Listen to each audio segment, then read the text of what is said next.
what steps we need to take in order to ensure that we have the proper learning environments for our kids, and we're doing it in a way that's fiscally responsible to our taxpayers.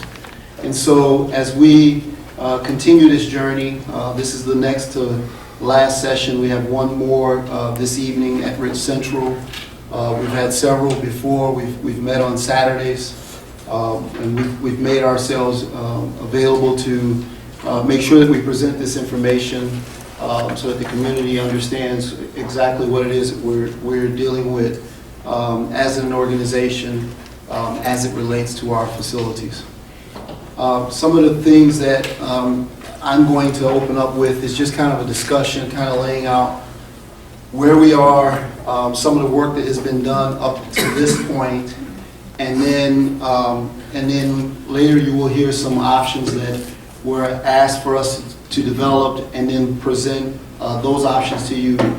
We will then ask that as you go through to the best of your ability, you enter into the thought exchange. Even if it is to tell us any information is good, because we collect it all and we present a comprehensive report to the Board of Education based on your input and feedback. And so I just want to make sure that that's why you understand that we have you work with the computer. Even if you've done it before, others have put in new ideas that you can go into and look at and rate. And those ideas then continue to move to the top. So it is a process that allows for us to really dig deep and hear your voice as it relates to what it is that we should be doing next as an organization. With that being said, there are a couple of clarifying things that we've learned as we've done these presentations. One, you're going to hear of an option 6, which is to purchase a facility and renovate one of our existing facilities. That option, in terms of just for transparency's sake, that is Lincoln Way North. It is the only option available for us to purchase in this area. So I just want to make sure when you hear number 6 that you understand what that option entails. Additionally, I am going to kind of talk about some of the reports that were gathered and some of the work that was done to gather the information that helped us to get to this point where we are. After you've had some time to put your thoughts into the thought exchange, we'll give you roughly about 15 to 20 minutes to do that, and then you have a little bit of time to rate. Then we will then come back and answer any questions that you may have. And so we are going to do our best to stick to the time frame that we've stated, so that we respect your time as individuals.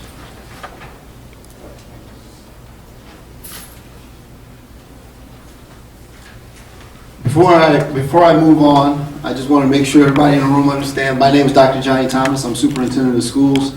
Assisting me with this presentation will be Dr. Alicia Evans. She's the Assistant Superintendent for Business and Operations. And in the room also with us is Board President Randy Alexander, who's here as an observer today. So I just wanted to make sure that we all recognize who's in the room with us today. So with that being said, we came in roughly about 2 years ago searching for information about where the district was. As you all know, just from, or some of you may know, just from a history standpoint, the district was in transition between superintendents and administrative staffs for a period of approximately about 6 years. And in that, a lot of information was not available at the time that we arrived. The board, understanding that there were some issues with the facilities and the number of students that were enrolling and where we are in terms of our finances, asked us to really begin to put together that information so that they can look at it from a comprehensive lens. And so we began that journey. We worked with a demographer, who helped us pull together a demographic report that talks about where our population is and what we anticipate in terms of population growth moving forward over the next 10 years. We completed a comprehensive facilities report that was done with, in partnership with an engineering firm that we hired to come in. It's nationally known. We used Pepper Construction, who is our construction partner, and our architects to really take a look at every single piece, every single doorknob, every single square foot of all of our buildings. From there, we put all of that information together. We presented it to the Board of Education. The board wanted us to then share that information in a very transparent way with the community. And so we did that from about December to about January. We had several forums very similar to these, where we shared that information, gathering input, very similar to what we're doing now. We pulled that information together. We gave the board that report, and they asked us to develop options based on that information. We worked to develop those options. We presented those options to the board. Once again, the board being very transparent, wanted those options shared with the community in a very similar way that we did the first time, where we could gather information and get input from the community in terms of what our next steps are. I do have a couple of things that I want to make sure that I say. There is no decision that has been made about what is happening or where we're going next. The board is still in an information gathering phase in terms of they're trying to gather as much information as they can so that they can make an informed decision. No offers have been made to any other districts. We have not reached out and made any formal offer to Lincoln Way or any entity of that manner. So I just wanted to make sure that those things are clarified up front.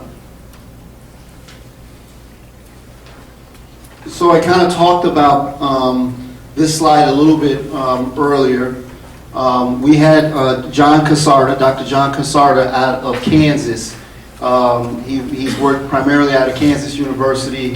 He does demographic studies for school districts all across the country and very heavily here in Illinois. He completed a very comprehensive report. For note, all of the reports are available on our website for you to review. Actually, they're not. They are on the front page. They're on the front page. They're there for you to review if you have an opportunity to review. Dr. Thomas. So, talk to your staff. They're not. They are there on the front. If you look, they're on the front page. None of the facilities. You got it off the front page? None of the facilities reports are. Just the enrollment report. Just for the record, though, they are there. I got them yesterday, just that they are there. Just the enrollment report is, not the facilities report. Facilities are there as well. The IT department. So I just want to make sure. I just want to make sure I continue to move on. I appreciate your comment. We'll double check and look again. It needs clarified. We need to. I just talked to Ted. He said that if you're looking at it on your mobile device, there is an issue, and only 2 reports are showing it. If you go on the website through your regular computer and see that all of them. All the reports are on the website. So I just want to make sure that, that for transparency's sake, those things are there. They're available for your review.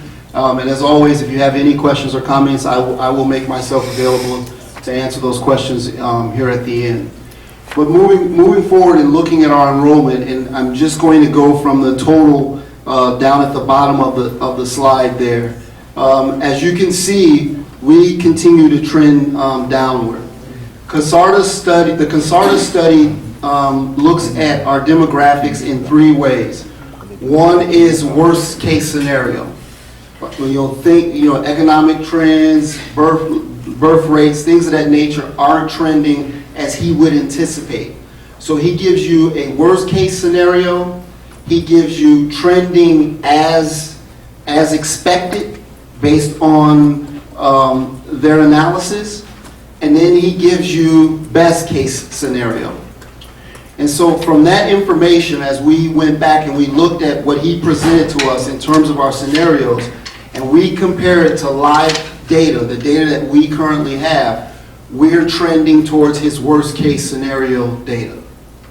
So I just want to make sure that as you review the report and read his report, you understand what the series A, B, and C means.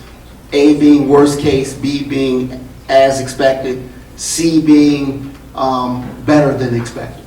All right? And so we've used that data based on our current trends. In 2017-18, we were at 3,352 students. Last year, we were at 2,900 students. And we're projected somewhere around 2,500 students this year. Moving forward, as you can see, that enrollment drops a little bit more until we stabilize or level out somewhere around that 2,300 mark.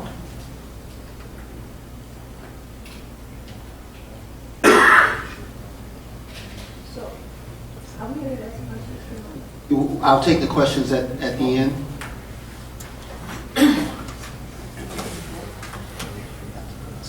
In terms of the facilities cost, as I mentioned earlier, we were able to gather that information using our engineering firm.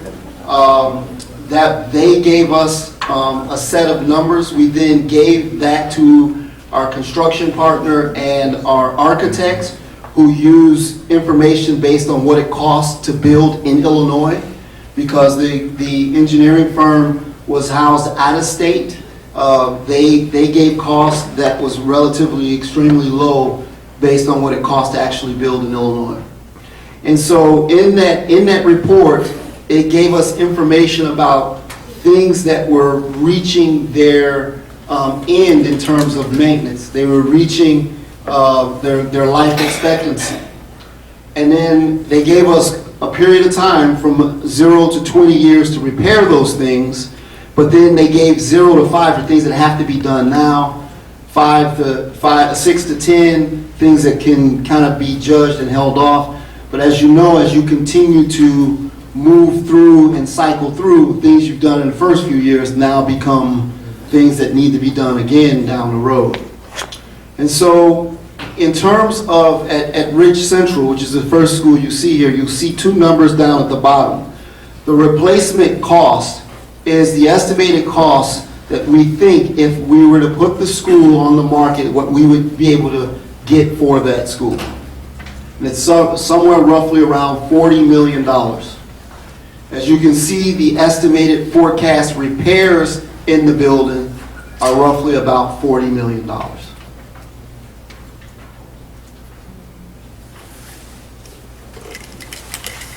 Once again, these reports are also available on the website for you to review in detail.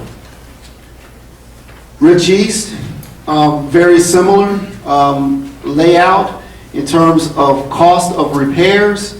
The replacement cost for Rich East, we estimated roughly about $42 million. Cost of repairs are close to $60 million.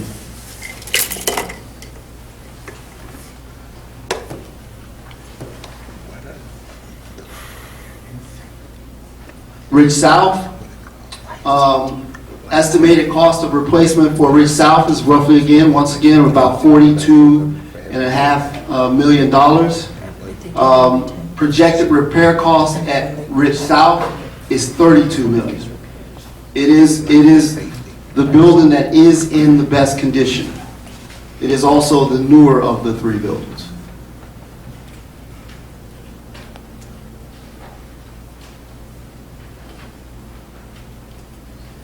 So as we look at the repair cost, the cost to staff, the cost to do some of the things as we're currently set up, I just want to make sure that I point out, a lot of people have said that the district is in financial crisis. And the point of this exercise is to keep us out of financial crisis. We are being proactive. The district is not in financial crisis. But what we're showing is, if we do nothing, if we continue on the trend that we are and we do not make any adjustments, by the year 2023, 2024, we're starting to see some really, really difficult times for the organization. Thus, why the board is really taking a serious look at this information so that they can make corrections to keep us from getting to a scenario where the district is in financial trouble. So as you can see, this year we closed fiscally balanced. Next year we anticipate also being closing at fiscally balanced. It becomes even more difficult as enrollment drops, so does our revenue. It drops because our revenue is tied to our state aid. So as enrollment continues to lower, we don't have as much revenue to do some of the things that we need to do as an organization. So I want to make sure that that's clear, that those things are tied together. So this slide is saying if we do absolutely nothing.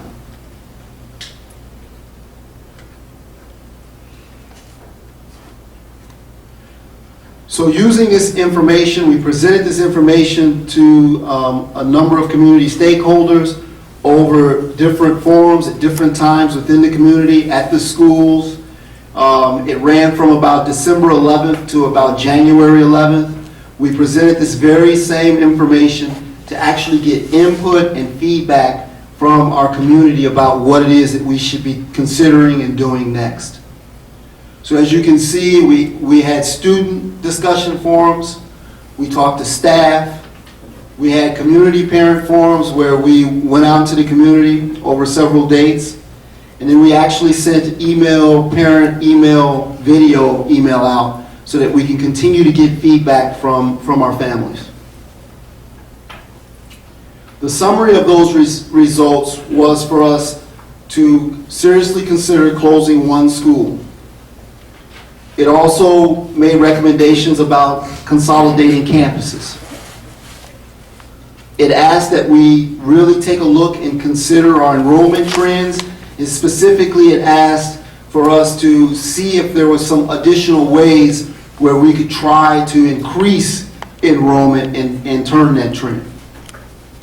And then one thing that was very apparent, and it is kind of why we're here now in this forum, is that the community made it perfectly clear that they wanted us to be very transparent in our decision making.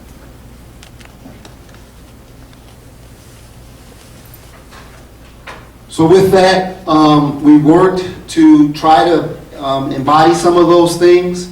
We recognize that you're going to hear facility piece that has still a number of questions that are left that need to be answered. But for us to answer those, we have to kind of narrow down our options. We kind of have to get so that we can focus on creating the models needed moving forward. So what we did was we used our fiscal data, impact on taxpayers, and we looked at a number of options to try to see what we could do to be proactive in working out what we needed to do for our facilities. And that's part of the reason why you're here now, is to help us really take a look at what it is that we should be recommending, what you feel like should be recommending. I want for you to take your individual thoughts and you're going to put it into the thought exchange. And then we'll have an opportunity for group talk and things of that nature. But even if it is something that you feel like you need to say, put it in the thought exchange, because other people will see it and other people then will vote on it and comment on it. And then we will open it up for further discussion. But I really want to hear the thoughts of the individuals. And then we will hear the group thought as we wrap up. So to help with presenting these options, I've asked Dr. Evans to help to present them, and she's going to walk you through each of the facility options. And then in the end, she will then talk about what the next steps will be for the thought exchange. We'll walk through that, and then we'll have some time for some questions. Let's welcome Dr. Evans. Thank you. Good afternoon. So we have 6 options available to look at or to consider.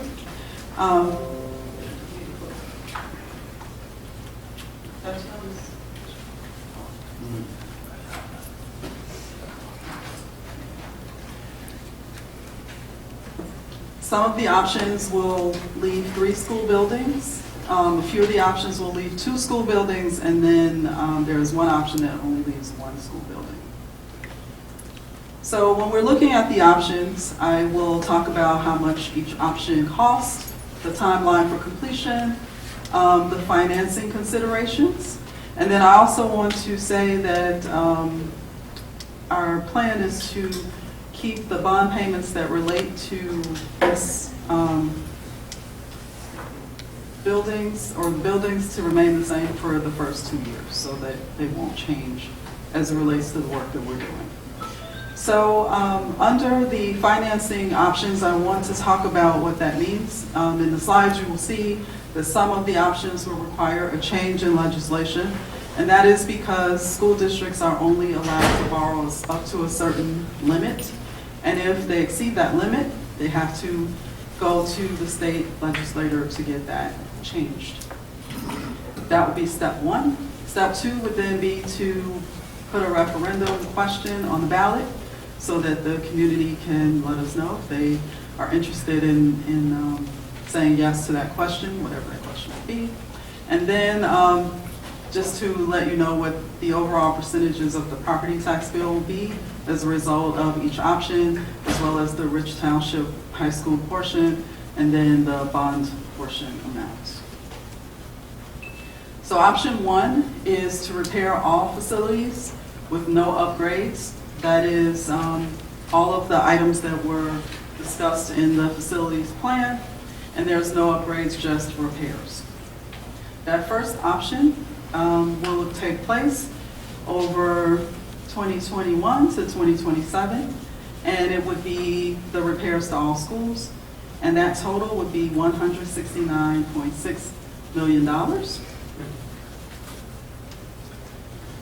It would require a change in legislation and a referendum. The overall property tax bill would be 3%. The Rich Township High School portion would increase by 9%, and the overall bond portion will be 109% for the district. Option number 2 would be to upgrade all facilities and address the facility needs. So that would include upgrades to all 3 school buildings. In option 1 and 2, we would have 3 school buildings remaining. This would take place over the same timeline, with the total amount $399.5 million. It would include upgrades like a field house, pool, secure entrances, some of the things that we don't have at this time.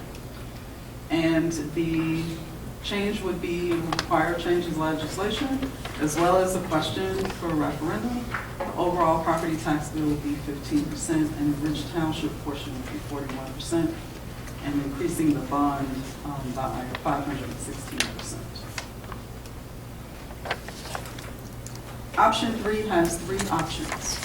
Because we have 3 schools, we looked at keeping 2 schools and demolishing 1 school.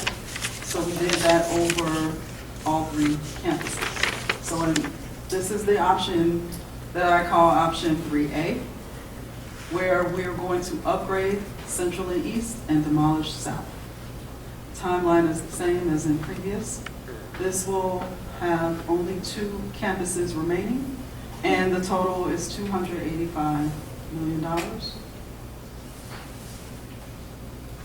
This would be option 3B, where we would retain Central and South and demolish East.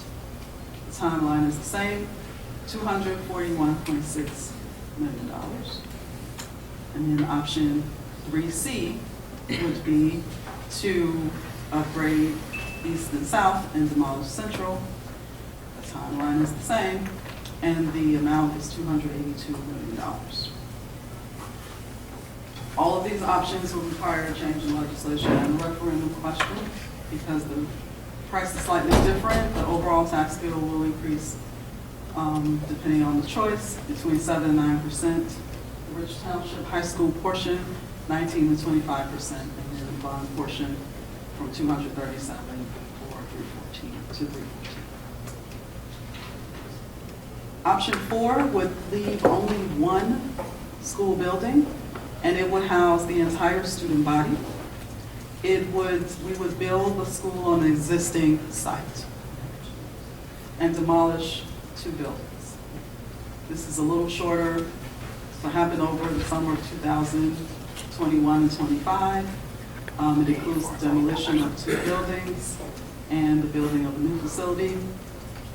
That cost is $367.9 million. It does also require a change in legislation and a referendum. The percentage increase in the property tax bill is 14%, and the Rich Township High School portion 37%. And the total increase in the Rich bond amount, 458%.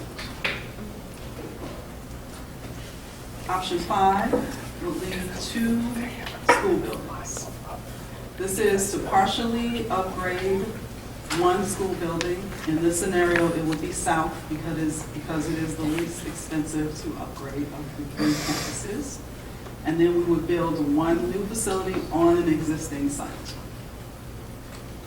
This will happen over the summer of 2021 to 2025. It would include the demolition of the other partial demolition of 1 of the sites, and the total is $288.2 million. It also requires a change in legislation and a referendum. The property tax increase would be 10%, and the Rich Township portion would be 25%, and the bond would be 318%. Option 6, this is to purchase a facility. That facility will house 2,000 students and partially renovate south, still in this example, because again, it is the least expensive to renovate. And the timeline is shorter because there is a building that we would have to acquire and then do some work. And then we would renovate south. So the total for that is $105.6 million. So this would require special financing. It doesn't require a change in legislation. It will require lease purchase in the beginning, and then a purchase of that outright. And then we would have to also get funding from working cash and then do a funding bond. And again, the payments will remain the same for the first 2 years as it relates to the work that we're doing on the buildings. And also the increase in the property tax bill is about 1%. Rich Township portion is 3%, and the overall fund is 32%.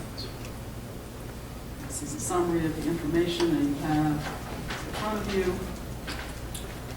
Now is where we need your help. So we have been gathering data, as you can see, over time. And the last charge we had from the Board of Education is to go out and ask the community what they think about these options, which is what we're doing now, just to make sure that we hear your voice.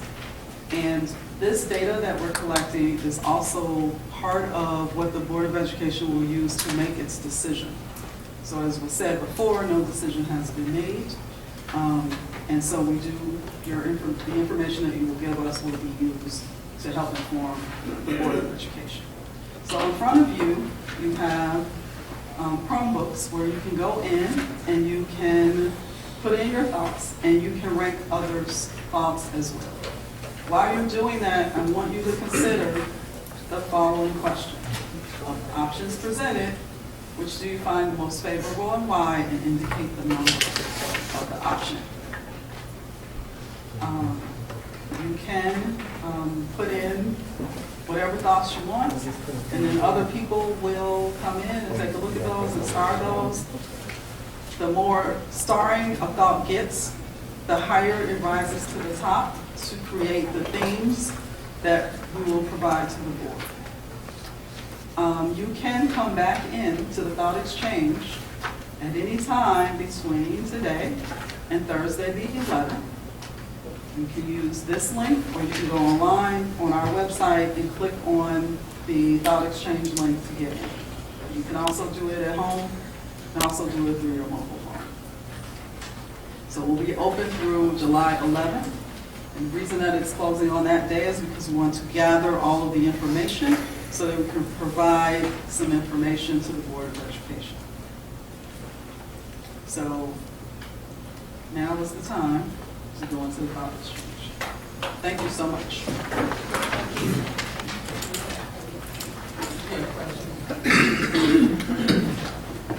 If you need a computer, can you please raise your hand so we can make sure that you have one in front of you? We're going to take about 10 minutes for you to begin to just put your thoughts and ideas in.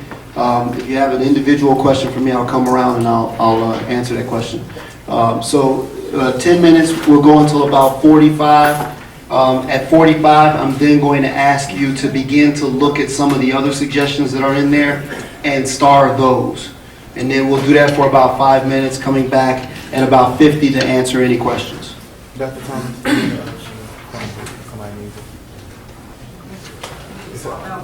No, this is the actual form.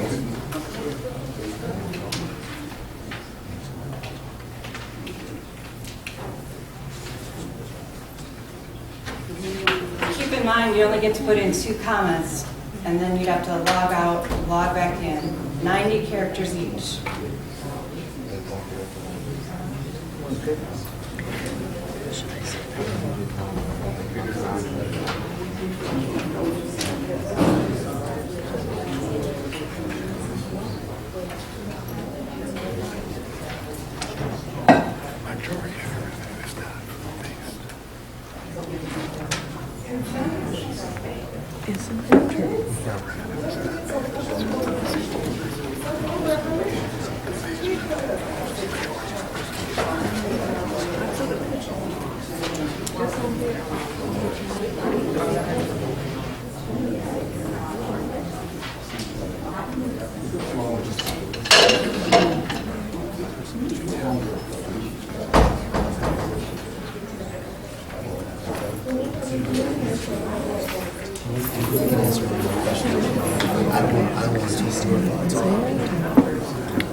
Se hicieron humanidad.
The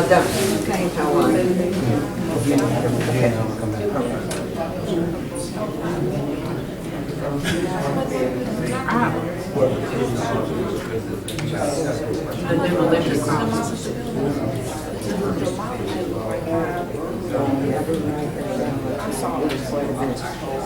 That's not it's not fortunate, but there's so many places where schools are no longer in operation, but they have not been demolished. And demolished, that's a lot of money. That's what it says.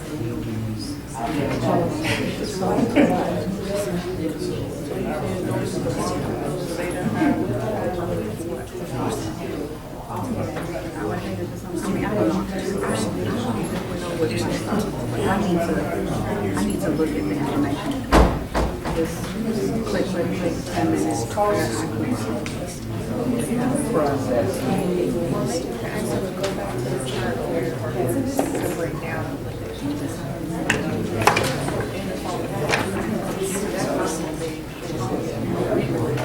I need to send out what they're trying to do.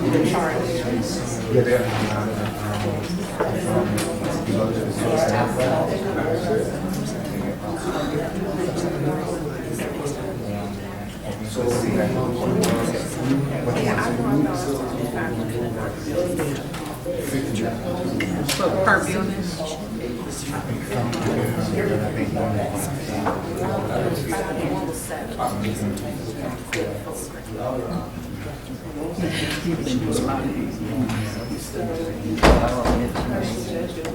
I mean,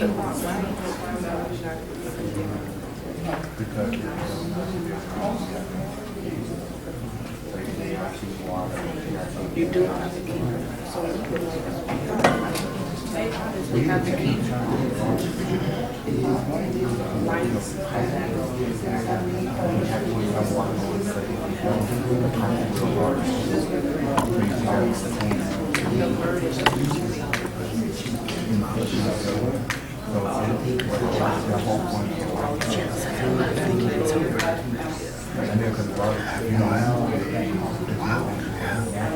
absolutely, yeah.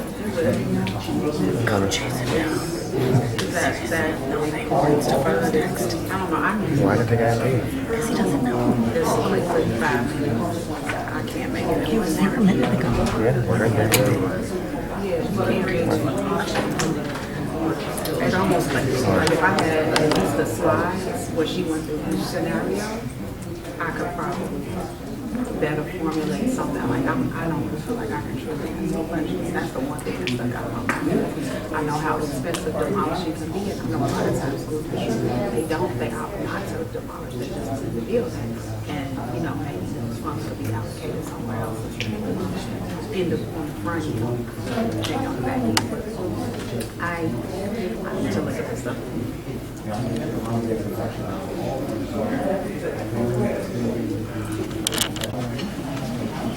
Dr. Thomas, you had stated earlier that the revenue comes from the state and it drops when enrollment is dropping. But isn't it true that the majority of the revenue comes from the county taxes and the majority of your revenue does not, based on students and their seats, but people in their homes? Yeah. And the state and federal government contributes a small percentage of your revenue compared to Cook County. And a very small portion of that revenue is based on enrollment. Correct. It's not that small in terms of the state. The federal government is very small. State still gives us a good size. What percentage would you say towards enrollment? Dr. What, in terms of our state funding, we're roughly about 17%, 18%. Yes, but if you lost 100 students, how would that drop in dollars? It is the per capita cost of each of those students for us to educate. It's pretty significant. But your county taxes do not go down. The amount you get from the county towards the school remains the same. That's the 8, but you're still losing revenue. No matter how you look. There's no Very argument. small. The revenue would drop. Right. But the amount that you levy per year anyway for taxes is going to exceed that number. It will not cover the amount that we lose. Yeah, I disagree. You can only, you're capped at how much you can levy. Yes, that is true, but it exceeds that number. All right, I'm going to go ahead and begin to take questions now. Somebody else have a microphone? So we have one here, and then we'll come over here. Okay, thank you. I am a resident of Olympia Fields, and I came here because there was supposed to be a community discussion, and I don't like the fact that everything is on the computer and we're not having that open conversation. I feel that we should have had the open conversation, then afterwards then people will go into the computer and make their decision. Having said that, I have two questions. One is this: are we selling any of the facilities, the ones that we are knocking down? Is that the cost of the expected sale part of what you've given us? And then the second question I was asking, I want to make a comment on the last option, which happens to be the cheapest option. You do not have it there that the new location, and I mean written, not just saying it, that the new location is going to be out of our district in Frankfurt. So I think you should put it down there so that whoever is making the decision on the easy choice, which is the least expensive choice, knows that we are going out of district. Thank you. So I guess the first part of the question was about how these meetings are handled. We respect the individual's thoughts, and so we wanted to collect those. We're having that discussion now in terms of the community having the opportunity to ask questions and have a discussion, and then the exchange is still open. So you can always go back in and put your input and your opinion in. It stays open all the way through the July 11th. Hi, I'm Constance Means. The sale. We know how much we could probably get for the schools. We use the number of what it would cost for us to tear them down. But there is an opportunity for us to try to sell them before we activate that option. But it's as people may or may not be aware, unless you're in looking for a school, it's very difficult to sell a school. So we just make sure that we keep that option in to let people know what it would cost for us to tear them down. But we would always try to do what we can to recoup whatever revenue we can from a sale or things of that nature to offset any costs. Again, my name is Constance Means, and right now I'm living in Olympia Fields, but I started out here in Park Forest. I'm a retired educator, working both at the university level and was principal of a K-8, pre-K building in Chicago that I turned around in under 9 months. So what I'm thinking, I've been to several of these meetings, and what I'm thinking is that when you teach a child to put on a shoe, what does that process look like? It is a process, and you do teach it. So I'm proposing something else here. It's called option 7. Option 7 is that we hold up. First of all, if we're going to do something out here, and I'll talk about the trends that significantly speak to what I'm going to speak to. Okay. Why aren't we looking at program first? Why aren't we establishing sound programming, curriculum, instruction? If you look at the trends that are offered here, you see that we're on a decline. Because people don't buy homes in districts that don't work. That doesn't happen. And if we keep on doing like we've been doing, as Moms Mabley said, we're going to keep on getting what we've been getting. Now, either your investment in your wealth, which is your home, is important to you, or it is not. And it is important to me. I'm 73 years old, so you know I don't have children in school. All right? But it's still important to me Because as a senior, I need my check to come to my house. So I need people well educated.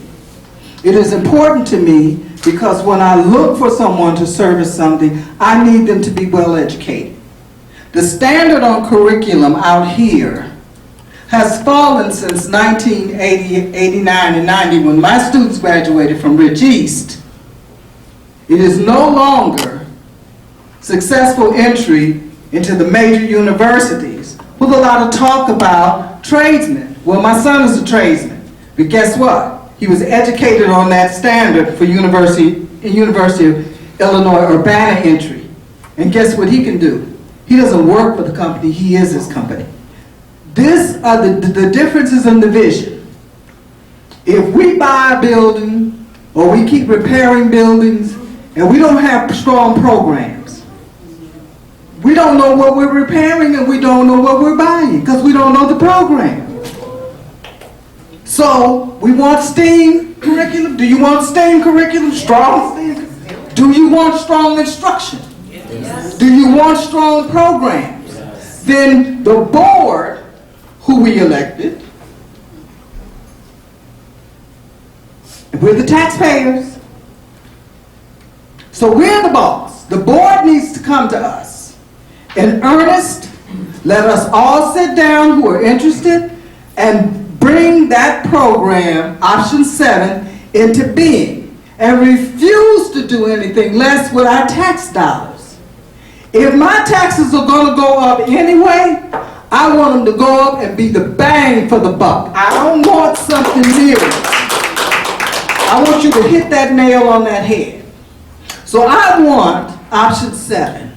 And I want you to listen to me today with all your heart. Whether you agree with me sometimes or you don't, I'm talking about our future, our children. We cannot keep doing this way. We need to increase the number of people interested in buying homes out here. Now, I told you how old I am. I'm getting ready to sell that big house, okay? I want the best dollar for that house, but I want a family in there who can look at their public school and schools and say, that's why I'm buying this house. When I moved out here, I could look at the schools and say, that's why I'm buying there. I want every family coming after me to have that experience. And I want to encourage you and let you know, we can build that kind of community where we have the say-so, the final say-so on our schools. And it is possible. If I can turn an inner city school around in 8 months, we can turn this around in 8 months or less. Thank you. And I'll be right here to do it.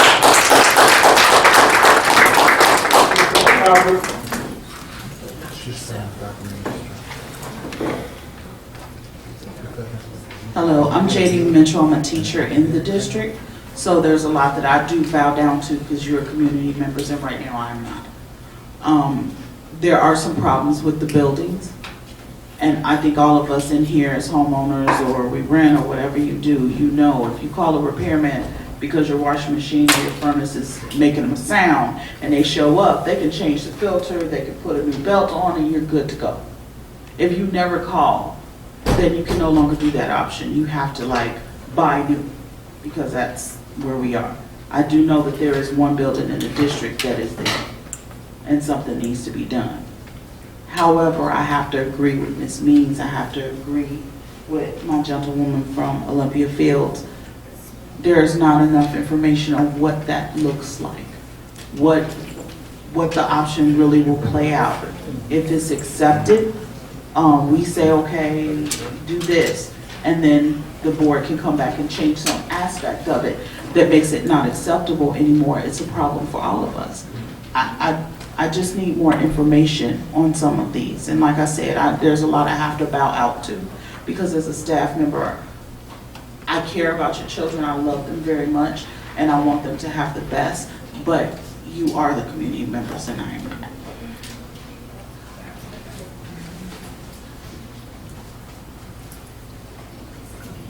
Hi, my name is Dell Taylor, and I also live in Olympia Fields.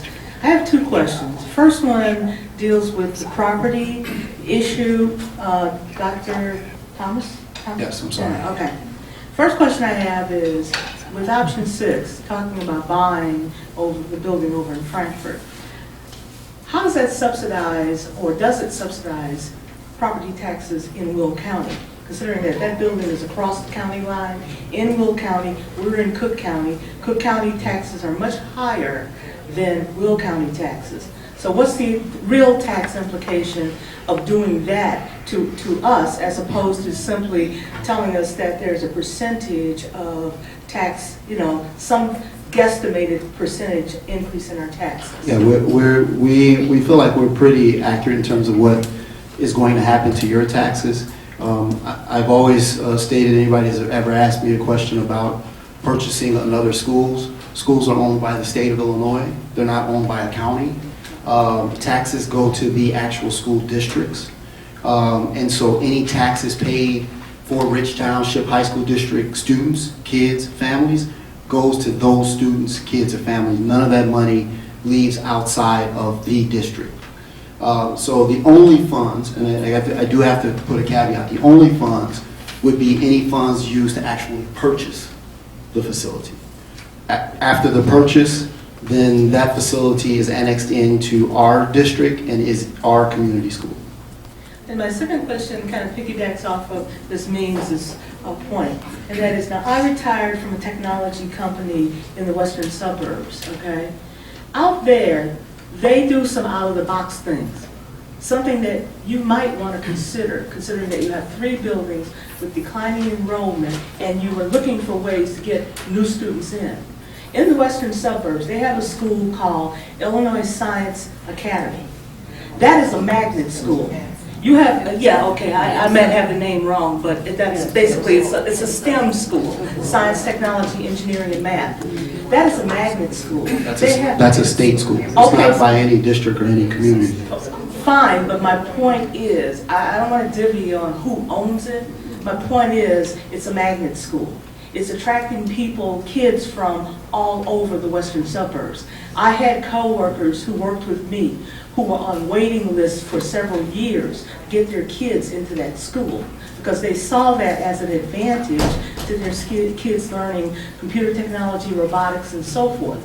We need to be thinking about something out of the box like that. Some number of years ago, there was some consideration to taking the 3 Rich Township schools and creating what they call learning centers, where one school might have focused on vocation training, one school was going to focus on college, and I forget what the third one was. And that idea kind of got nixed.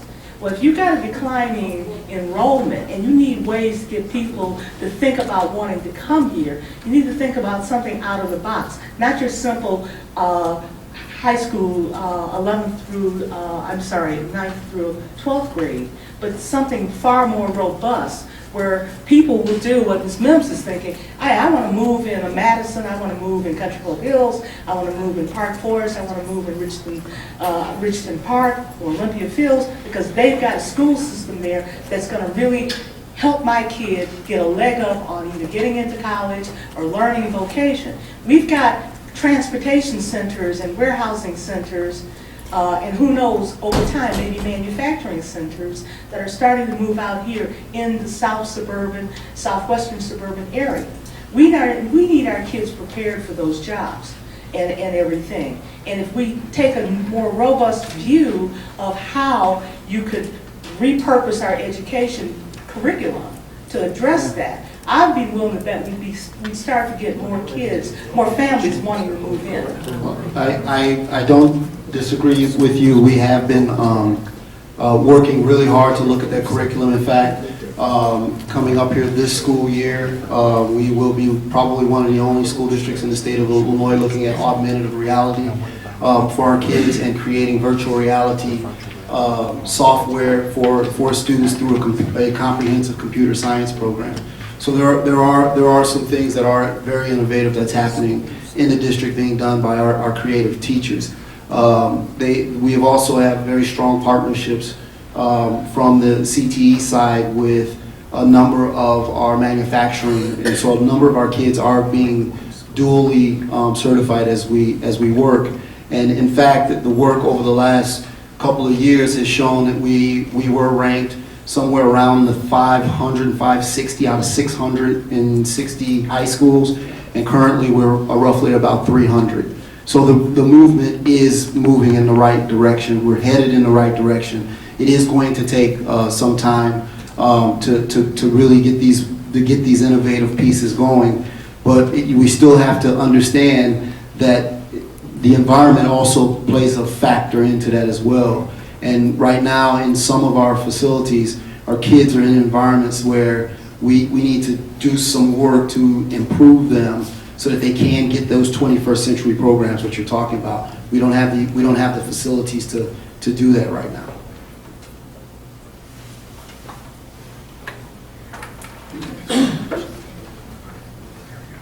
Good afternoon, everyone. I was just listening to what Councilman had to say.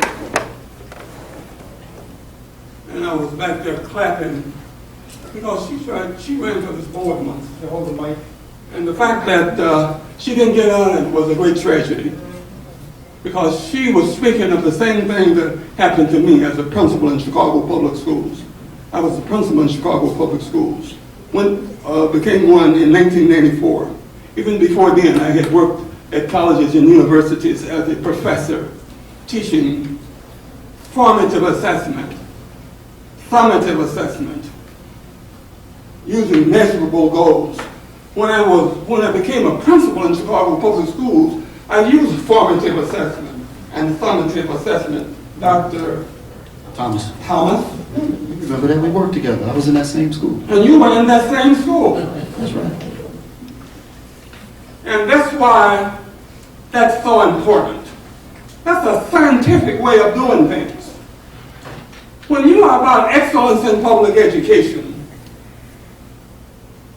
you are about doing it scientifically. You are about taking the 8 best practices policies for school success, which this school board rejected. And of course, that was done out of ignorance. They didn't know any better. You cannot be successful unless you use what it takes to be successful. The principles of success. When you reject the principles of success, you cannot be successful. When you do the opposite of what it takes to be successful, you will never be successful. When you don't listen, when you don't know what you are doing, when you're not an educator, you're on a school board, and you don't understand the process of education, and yet you are over a corporation. This school district is a corporation, and you don't know what you're doing, and you're unwilling to learn, and won't even, and the people who stand for children and the community on that board, you're so tied up in yourself until you won't even listen to people who want to help these children, which is the purpose of school boards. We need a whole new culture in order to move forward and attract this community that has left us and going across to Frankfurt to have their children educated. Thank you. Thank you. Wait a minute, sir. I need to get other people who have questions, and we only have so many. Unless we develop a new culture without a school board who knows what they're doing, we can't even get off the ground, ladies and gentlemen. We can't get off the ground and pick the right superintendent, let alone do anything else. Stop. And all you have to do is look at they're not going to tell you that we are doing terrible. They want to get back on the school board to pursue their personal agenda. It's not about us. It's not about these children. It's about them. Let's get So I want you to start thinking and looking around you and understanding that we have been failing for 20 years and we need more people on that school board who's about the right thing. Us. Thank you, Dr. And first and foremost, these children. Thank you, Dr. Moore. Thank you. We need a new culture. The only way we can get it is to get somebody who is about children. Thank you. Thank you, Dr. Morgan. Let's give him another round of applause. I have time for three more questions. I have, the gentleman actually he's been waiting for a long time since I started. Everyone doing? A lot of faces that I've never seen in here before, but let me introduce myself. My name is Gerald Bibbs. I'm a member of the Park Forest community. I was a member of the Olympia Fields and Madison community. I'm a current coach for football and wrestling at Ridge Central High School. When I speak in the open forum, I speak for the children. I interact with these children every day from all three campuses because we are intertwined, as we all know. First and foremost, what I can say, speaking for the children, is if we did have an option where we all were under the same roof, the children are extremely excited about that. We talk about it daily, contrary to popular belief, as a staff and just as a community. I talk about it in my home daily. And when we go out into other communities, for example, we had an event at Richards High School about 2 weeks ago before the holiday. And when other communities are talking about how strong we would be if we were unified as a community under one roof, I think that speaks volumes. I don't know, how can I put this? The financial aspect of it is always key because we are adults in this room, so it's always going to be a factor. But from a culture standpoint, as the gentleman before me spoke about, I think it would be huge if we became one campus. I'm not for going across the county lines per se because I am a member of the community and that would kill our community. Yeah. But when I say that speaking as an alum from Ridge Central, and I have older siblings that are from these campuses as well. And I think the main thing that we should focus on, or the layout that I would like to see, is how this will help us prosper academically and athletically. I've seen nothing but numbers in the presentation, which is fine, because again, we are all adults, but academically and athletically, what is the plan for that? I haven't seen a plan of action for that, and I think that's putting the children first, because they want to learn. There are no plans, not real ones. That's not true. That's not true. There is a strategic plan. It's being implemented. We're seeing growth as a result of it. So I just want to make sure. that. And if that is yet to be revealed, I'm all for it. But that's something that I would like to see coming forward in more recent times. Thank you. It needs to be manifested. My comment is just a little bit more succinct. My name is Trinette Johnson. I just wanted to reiterate a comment from Ms. Means and the other young lady. I think we need more information. My tax bill is $25,000 a year. I have not child nor chick or dog who has ever attended any school, but I pay the taxes. And I know I'm going to pay the taxes. Don't mind paying the taxes and know my tax bill will increase, but if you could show us what am I getting for my money? I have no idea what I'm getting for my money. There's foreclosures, we need more people, more families to come in, and I don't think you would have as much angst or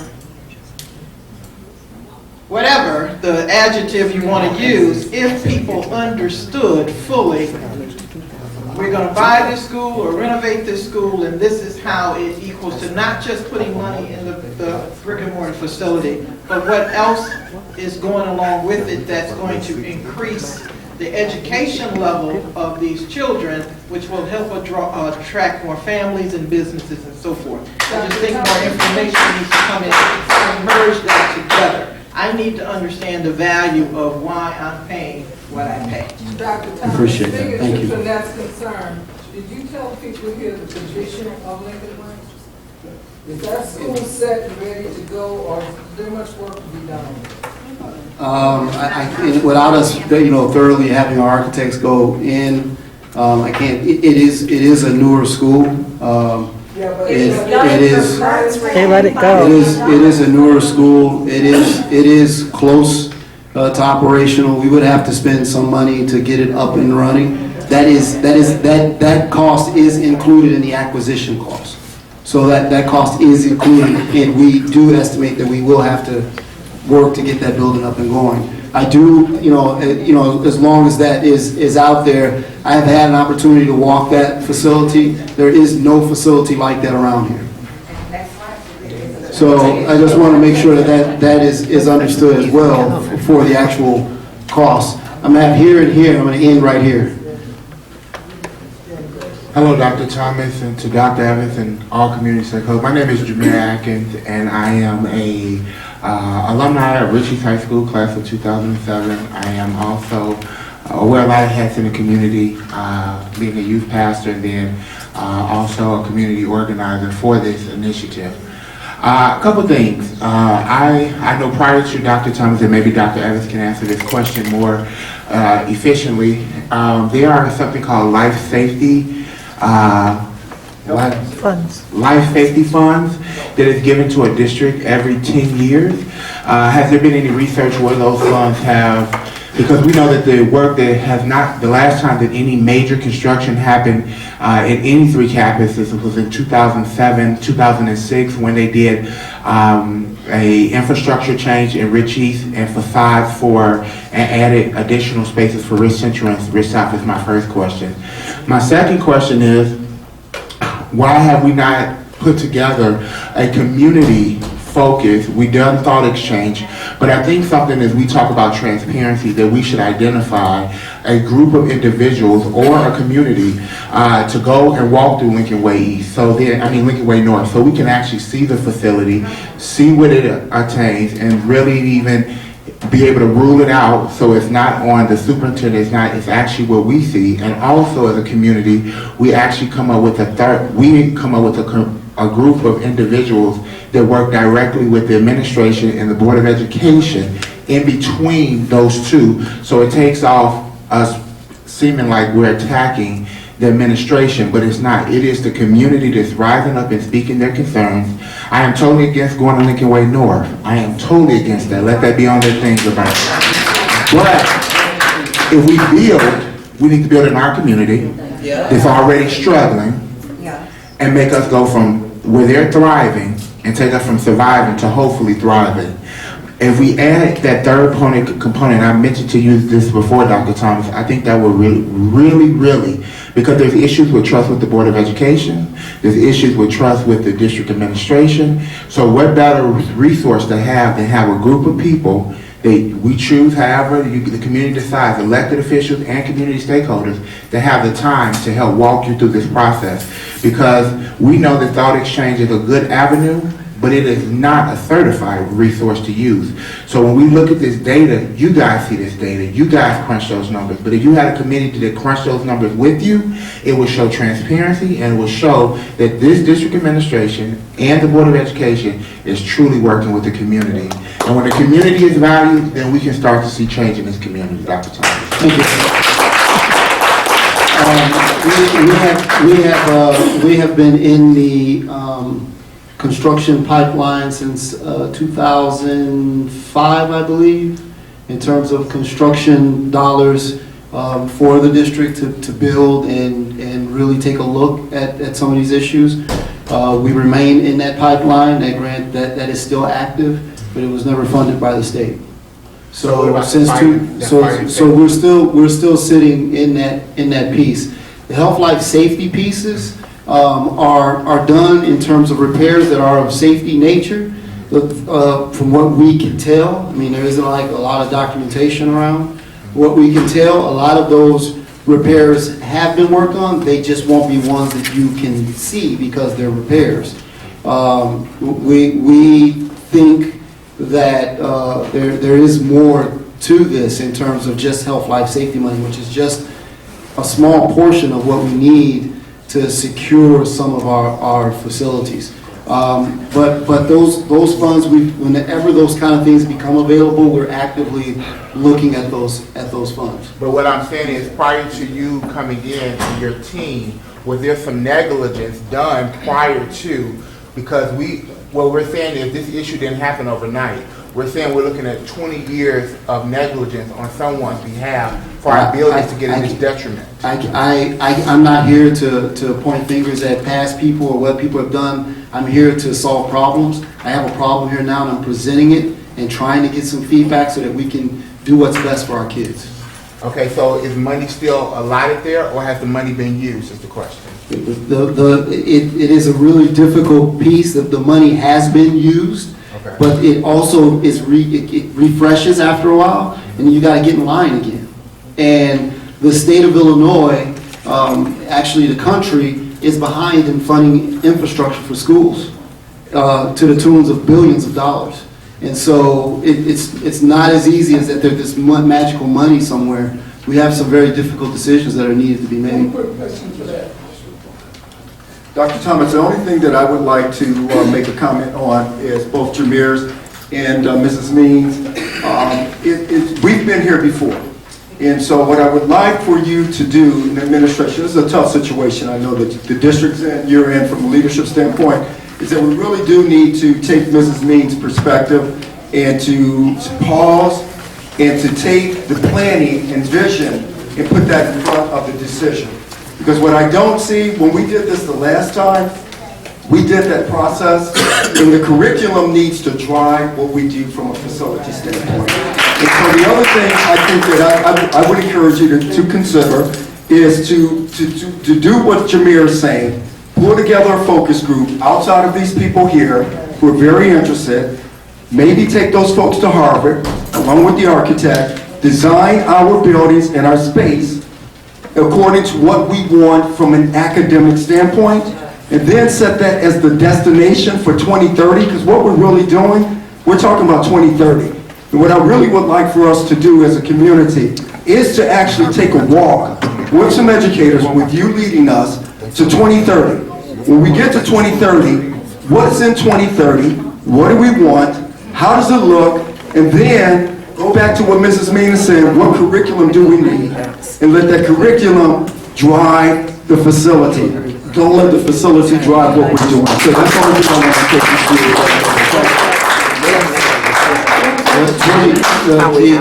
The 2030 scenario doesn't take into it 2023 where we are in a financial crisis. So I just want to make sure that that I'm transparent and people are aware of that as well. This is Are we feeling anybody beside Pepper Construction? That's what I wanted to ask. So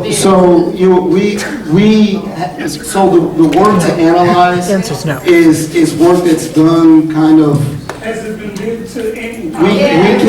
We can't bid anything that hasn't been decided on. So in order for us to go to bid, a decision has to be made for us then to truly understand what that cost is going to be. And so in order for me to do that, I need to know what I'm sending them out to bid on. I can't have companies from all over the state of Illinois bid on 6 options that we're probably not going to do. Yes, you can. The board can't be voting on something that they don't understand. And I know I've dealt with them before. And I know I worked at Rush Hospital. Pepper did some of our buildings. We had other companies to do some of our buildings. Yeah, that's actually after the decision has been made. Pepper actually would not do. But Pepper would not be actually doing the work. They would be helping us to set up the bids, but they wouldn't be doing the work. They would bid it out to other construction companies. But we've used an engineering firm to look at it. We've used an architectural firm, and we've used a construction firm. It is very costly to get all of these professionals to come in and take a look at the same issue to come to the same conclusion. So I'm going to close it out there. If you have a comment for me, I am available. You can ask me any question. I am available to answer your question. Thank you. I would like to ask it out loud, because only, it may be pertinent for other people. I'm sort of stalled because I don't really feel like I can even formulate an accurate question to put into the electronic survey. So for me, I see the detailed records here, But are the slides that you all went through also available? All of it is Is that available. on here too?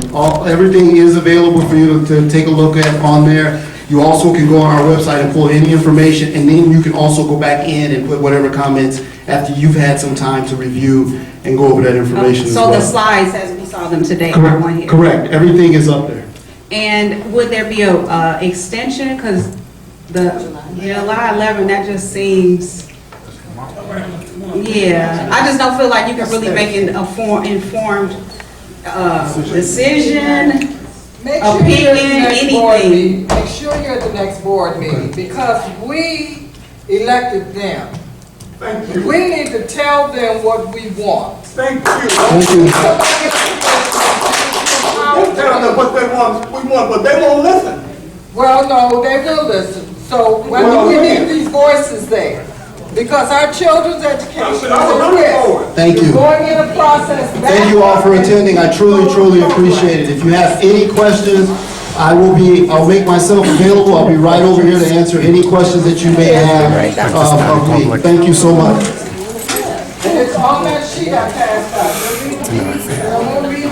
Some of those things we both have to read. We value your input, we want your input, nothing else, And we began to notice that there were several things that were of great concern, and the board wanted us to formalize that. One, we were seeing that we were having a pretty steep decline in enrollment. Our enrollment has been dropping over the years, and it is trending worse than what was anticipated by demography. Second, the facilities, as we began to look at them, all of them require pretty major upkeep in terms of getting them up to speed. And I am just talking about repairs. I am not talking about then advancing them to what's needed in the 21st century learning environment. So those are two kind of separate issues that we are dealing with. And then with that information, with the declining enrollment, the decrease in revenue, we also use that to help with our projections, to show what happens if we do nothing, if we make no changes, what is going to happen for us as a district as we move forward. We presented all of these reports. All of these reports that you are going to hear about today are available on our website. They are there for you to review. They're right on the home page. I believe on the left side of the home page under facilities reports. So they're there, they're very visible, they're very transparent, they're all there for you to take a look at. And so we pulled all of this information together and we began having conversations with the Board of Education about what we were seeing in terms of trends. I will share a little bit of snapshot of that here as we move through the presentation. From those trends, and the board asked us then to go out and share this information with the community. And so we had several public forums, just like we're doing now, to share what we saw, what those reports were saying, and getting feedback in a very similar way to what you're going to do today. From there, we presented that information in terms of a report to the board. The board asked us to develop some options. We shared those options with the board. And in a very similar way, the board then asked us to present now the options to the community so that they can get some input from you as community members, as parents, as stakeholders, to help give them more information so that they can decide what they want us to do next. So that's kind of where we are. I want to make sure that in this presentation, you're going to see 6 options that Dr. Evans is going to present. The 6th option is Lincoln Way North. It is the only school that's available and built that's available for us to purchase. So I want to make sure that that's up front and you understand what it means when it says purchase an existing facility. That would be the existing facility. So I just want to make sure I get all of that out as I begin to move through the presentation. In So here's kind of the timeline that I just was mentioning in terms of the demographic report being completed. The demographic report was done by John Casarda out of the University of Kansas. He is a nationally known demographer. He has done studies across not only the state of Illinois, but all over the country. We used E&G as an engineering firm that we use to walk every single hallway, classroom, crawl space, boiler space. Every single square footage of our building was covered by the engineering firm. And then they developed a report about what things were in severe disrepair, what things were ending lives in, and what things could be scheduled out. And so we took that report, we used that information as well in partnership with our partners. And so the district has school consultants. Pepper Construction is one, and Star Architects, our architectural firm and our construction firm as partners, and they help to analyze that information, and they help to develop what the cost would be based on cost parameters here in the state of Illinois. And so that's how you see how the numbers are developed. And so if multiple people, multiple lenses have taken a look, at least from a cost perspective, in terms of what it's going to take to repair the facilities, and then what it would take to project out where we're headed in terms of our population. So in our facilities, in our demographic study, once again using John Casarda, we kind of show you where the trend are by building and by total. For the purposes of this meeting, I'm just going to talk about the total numbers. But if you look in 2017-18, we were at 3,352 students. This last year, we were at 2,911 students. Projected moving forward, it looks like closer to 2,500 students for this upcoming school year. When you look at the John Casarda study, Dr. Casarda's study, he basically gives you three scenarios in terms of how the district is trending. Series A is worst case scenario. Series B is if everything trends analytically like it's supposed to, this is where the population is going to fall. So it's anticipated. Series C is better than anticipated. Things have improved, things are projected to be better than what is anticipated based on the data. Part of what he did was he worked with all of our feeders to do a study, so they all have the same demographic study. He looked at projection patterns across the board. He also worked with municipalities. So some of the questions that I've gotten was, well, there's new construction that's being planned or built. He reached out to those municipalities to understand what their plans were for the future so that he could put those into his calculations. So I want to make sure that that's explained and it's clear. So then, moving forward, in looking at our trend data and where we've been trending over the last few years, we are trending at worst case scenario, not at even where he projected. So I just want to make sure that that is also clear. So we're looking at, in terms of how we're getting our enrollment projections, we're trending at around Series A. Once again, the report is there for you to review and take a look at it. As we continue to look out roughly about 10 years, we stabilize at about 2,300 students, and that runs stable for some time period.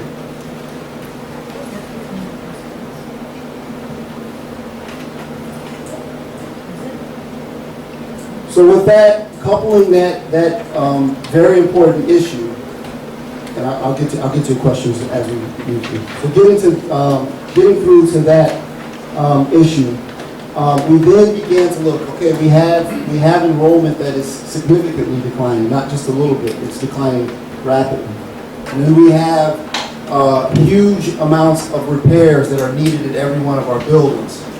And so we were left trying to figure out the best way to figure out a solution to this issue. And so here is the engineering report that was given by ENG and kind of triangulated with our construction partner and with the architectural firm.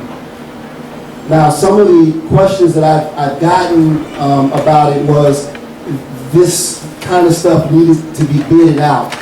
These aren't projects that are to be bidded on. We haven't announced any projects or any work. This is a consulting partner who's working with us, who is in the realm of construction, taking a look at what the engineers are saying and being backed up with what the architects see.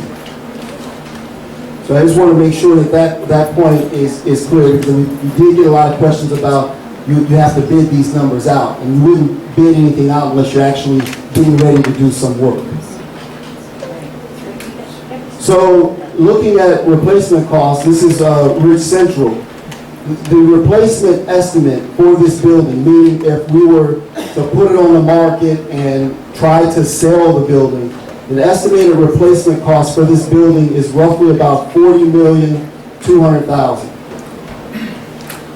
In terms of forecasted repairs, we're at $39 million in repairs. We're not talking about upgrades, we're talking about fixing things that are in need of repair.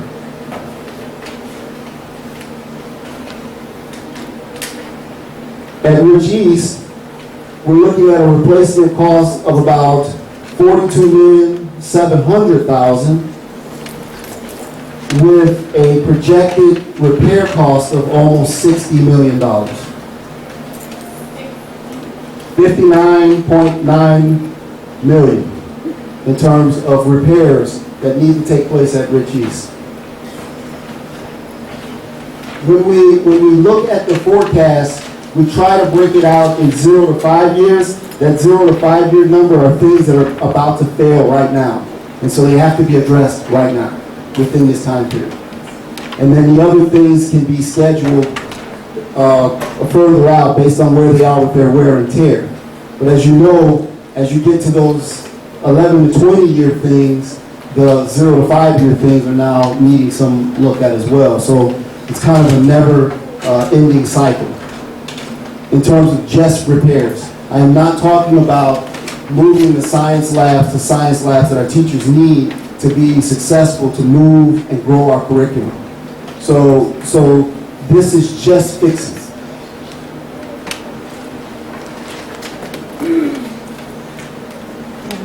At Ridge South, the forecasted replacement cost at Ridge South is $42,600,000, about $600,000, 42.6. The actual repair cost at South is the cheapest at $32,600,000.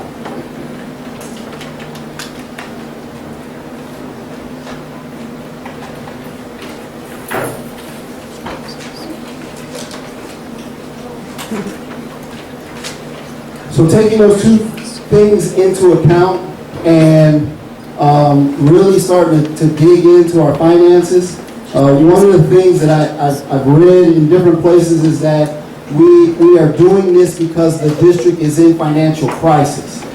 And I want to make sure that I point out that the district is not in financial crisis. What you're seeing today is an effort for us to be as transparent as we can so that we can be proactive to make the necessary adjustments so that we don't end up in financial crisis. And so, as you can see, this year we're projected to be in balance and not dipping into our reserves. Next year we also are projecting that, and that's largely due to the fact that the state redid their evidence-based funding, and we saw some increase as a result of that. Those numbers would be different if we didn't have that evidence-based funding increase. But as you can see, as we continue to move out, if we make no decisions, we begin to start to erode in terms of where we are in our finances. And with a projected negative finance balance in the year 2023-2024. That's if nothing is done. So there is a kind of perfect storm brewing in terms of we have dropping enrollment, which impacts our state aid, which decreases the amount of revenue that we have in to repair buildings that are in desperate need of repair. So there's a storm that's brewing there. So what we did then is we presented the information, as I said, to the Board of Education, very similar to what we're telling you now, in terms of where we are. We then went out and we shared this information from December 11th through January 11th with a number of different stakeholders. We had meetings with student groups, we had staff discussion forums, we had parent forums, and then we also sent out a parent email blast to have our parents give us feedback. That feedback is going to be very similar to where you're set up now.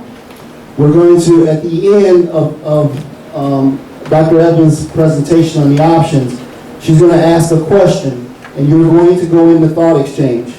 We are asking that individuals allowed to put their own thoughts, even if it's, I don't have enough information, into the thought exchange. That helps us.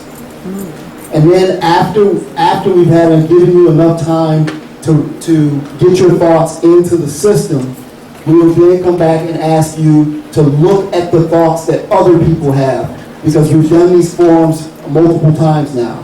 And so there's a lot of information. We're going to ask you to star the ones that you agree with. 5 stars being, I really agree with this, 1 star, I don't agree with it. That also helps us to triangulate information about ideas that are pertinent that people really are starting to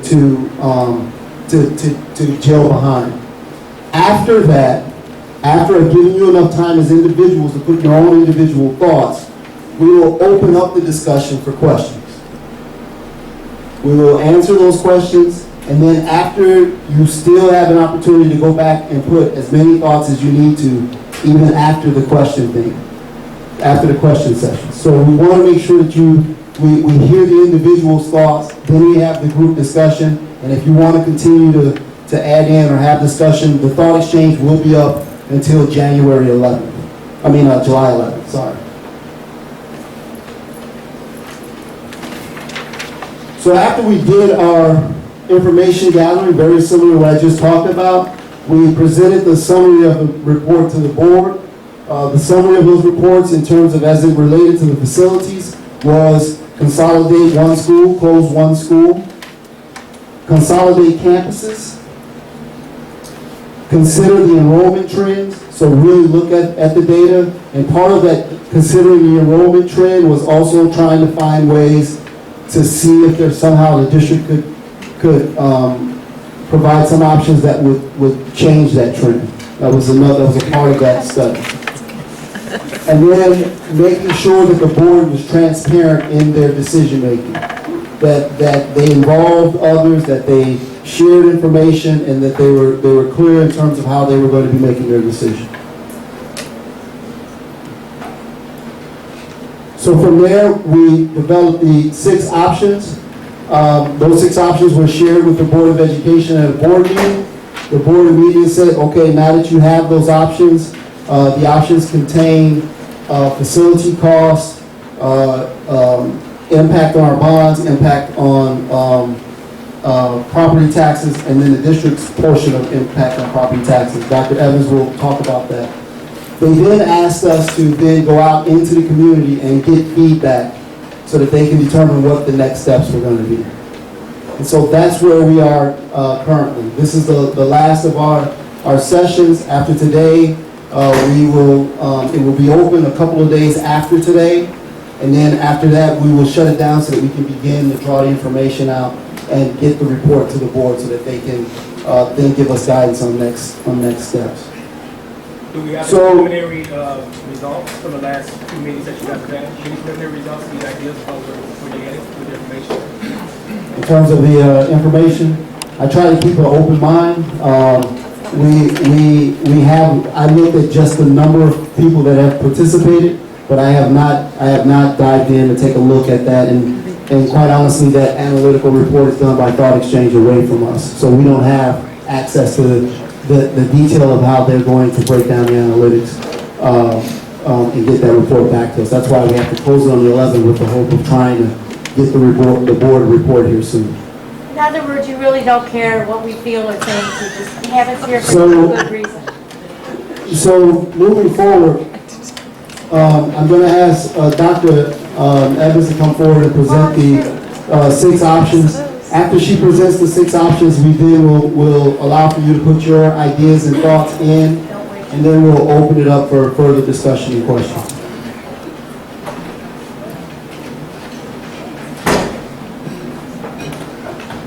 Good evening, everyone.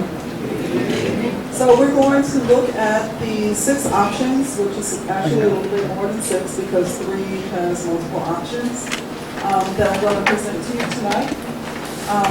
And then we'll talk about each option.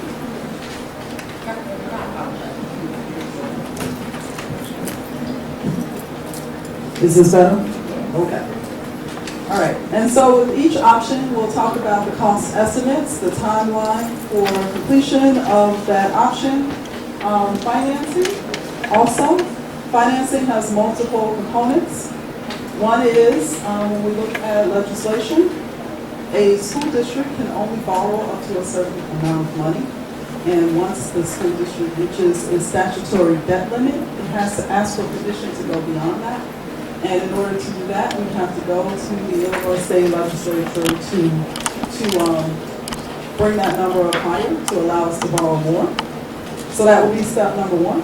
And then step number 2 would be to ask you, the taxpayers, if you want your property taxes raised through a referendum question. So that will require 2 steps. For all your options, but that's okay. And then I'm going to tell you how much the increase in the tax bill will be, the Rich Township High School District portion, and then the bond portion. And then just so you know, related to the work that we're doing in construction, the property tax bills will remain the same for 2 years related to the construction that we're doing at that time. Option 1 is to repair all 3 buildings. This will be done through the summer of 2021 through 2027. The total is $169 million. This will just be repairs only, no upgrades. It will require a change in legislation. It will also require that referendum question I talked about. Your property tax increase overall will be 3%, and the Rich Township portion will be 9%, and the bond amount will be 109%. Option number 2 would be to address all of the facility needs, which will be repairs, and also provide upgrades to each of the schools. In option 1 and 2, there will be 3 schools remaining, just as it is right now. To repair and also to upgrade, it will be $399 million. Timeline is the same as before. It also requires a change in legislation and a referendum question. This is the most expensive of all of the options, so the property tax bill increase would be 15%, with the Rich Township High School portion at 41, and the bond amount at 516. Yes. Option number 3 actually has 3 options associated with it. And in option number 3, there will be 2 schools remaining in the district.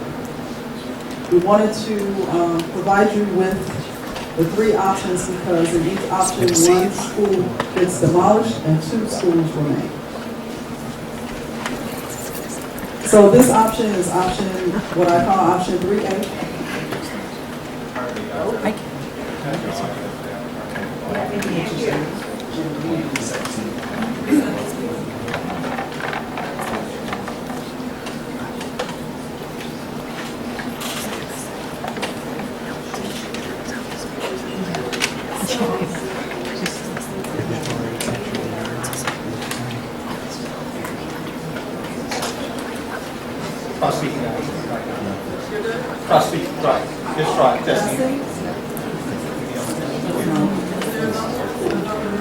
Here it comes.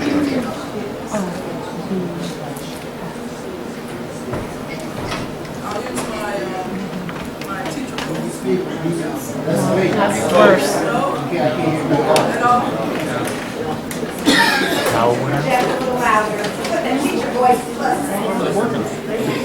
She needs a gym voice. Okay. I will try. Is that better? Try that. Testing? Winning! Okay, so in option 3A is where we keep Central and we keep East and demolish South. In this scenario, there will be 2 schools left, and the total for this option is $285 million. It will happen over the course of a couple of years, the same as the timeline for the last 2 options. This is option 3B, where we keep Rich Central and South and demolish East. With this option, there will be 2 schools left in the district, and that total is $241.6 million. The timeline is the same. This is option 3C, where we keep East and South and demolish Central. The timeline is the same. The total is $282 million. All of the 3 options, 3A, B, and C, will require a change in legislation. It also requires a referendum, and the range in price for your tax bill is 7 to 9%, because there are 3 different options. 19 to 25%, the Rich Township District portion, and then the bond amount range from 237 to 314. In option 4, there will be only 1 school in the district. And in this option, we will demolish 2 schools and then partially demolish another school and place the new building on an existing site within our district boundaries. This will happen over the summer of 2021 through 2025, and the total cost is $367.9 million. This will require a change in legislation also, a referendum question, and an increase overall in property tax bill of 14%, with the Rich Township High School District increase of 37%, and then the bond amount of 458%. Option 5 will keep 2 buildings in the district. One would be to build a new school that houses 2,000 students on an existing site, and then partially upgrade 1 school in a district. In this example, that school is South, and it is South because it is the least expensive to repair. The total for this option is $288.2 million. It starts in the summer of 2021 and goes through the summer of 2025. And that would have 2 schools in the district. This also requires a change in legislation, a referendum question. The overall property tax increase would be 10%, 25% of the Rich Township High School portion, and 318% of the bond portion. This is option number 6. In option number 6, we will purchase an existing facility. As stated before, that would be Lincoln Way. West? North? North. Okay. And renovate an existing site, and this would also be south. And the total for this option would be $105.6 million, and it would go through the summer of 2023. This does not require a change in legislation, but it does require some funding options. So first there will be a lease purchase, then an outright purchase. Those things happen pretty quickly. And then we'll use some working cash capacity and then the funding bond. And in this option, property taxes will remain the same as it relates to construction for 2 years like in the other options. We talked about it not needing a change in legislation, nor does it need a referendum question. The property tax bill increase is 1%, the Rich Township portion is 3%, and the bond amount is 32%. And this is information, which is summary information that you all picked up at the front door. Now is where we need your help. This is the thought exchange portion of the presentation where you will go in and tell us your thoughts. And then after that, you can star other people's thoughts. And this is important because what happens is when you go in and put in your information and you star other people's information. So I did 7,000 and it was like a $690 increase. But they just The information that gets the most stars rises to the top.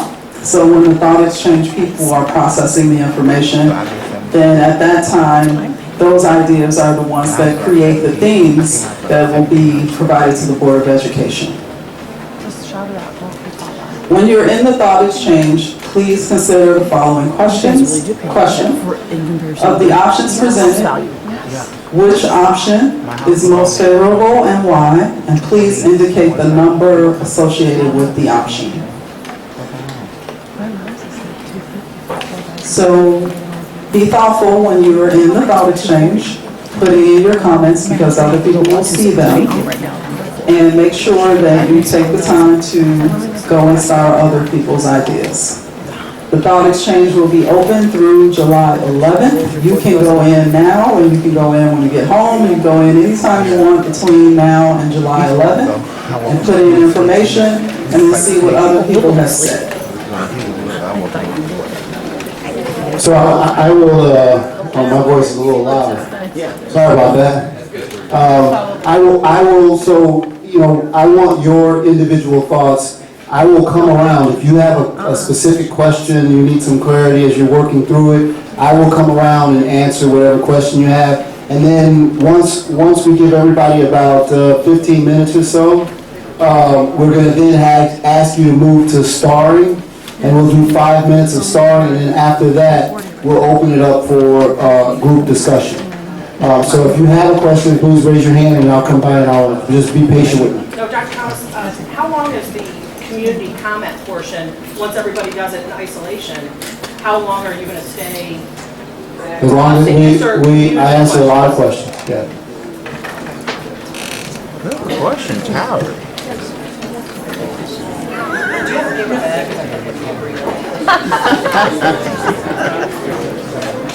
Head between your legs, head between your legs. Take a deep breath. Oh no, I don't need one. I did it 12 times. And you know they went. Well,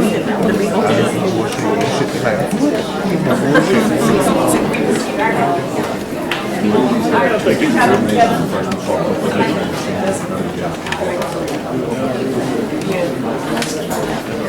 Jones property taxes,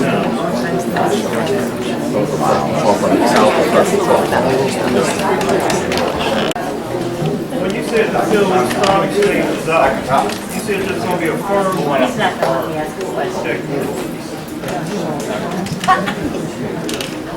When you said there's a firm that's going to take this information, this data that we fill out in the thought exchange and make a report to you. Now, you said that the comments had to involve the 6 options. So what if you're commenting on none of the 6 options? Do they have criteria where they'll be grouped together or it'll be formulated if it's not to make it accurate? That's a very good question in terms of their methodology. There are a number of things that they do. One is as we mentioned, the starring piece and why it's so important. So even if you didn't comment directly on the question, but people are liking what you're saying, they're starring, as you star, those ideas float to the top. The second piece is they do look at converging themes. So there could be themes of individuals on either side of the argument, and they look at where people are liking and agreeing things that bring commonality, that bring people together. So there are a number of different ways that they look at the data, they interpret it, and then they also give you the full report of this is what everything that was said. So they do run it a number of different ways so that we can lay it out so that we can get a good sense of what's truly being said in these forums. So this is an educator's format of kind of like Facebook, where you gotta have so many likes for I hate to boil it down to as simple as a Facebook or probably more like a Yelp piece. Okay. All right.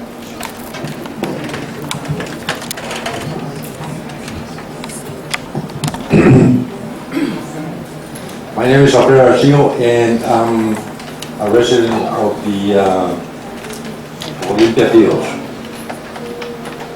I'm not going to ask any questions today, for right now, but I'm going to make a comment. When my co-workers that live and pay their taxes to go to building that school are telling me that what's happening to take over the school is wrong, they made the point for me that we need to look for other ways to figure out what's happening.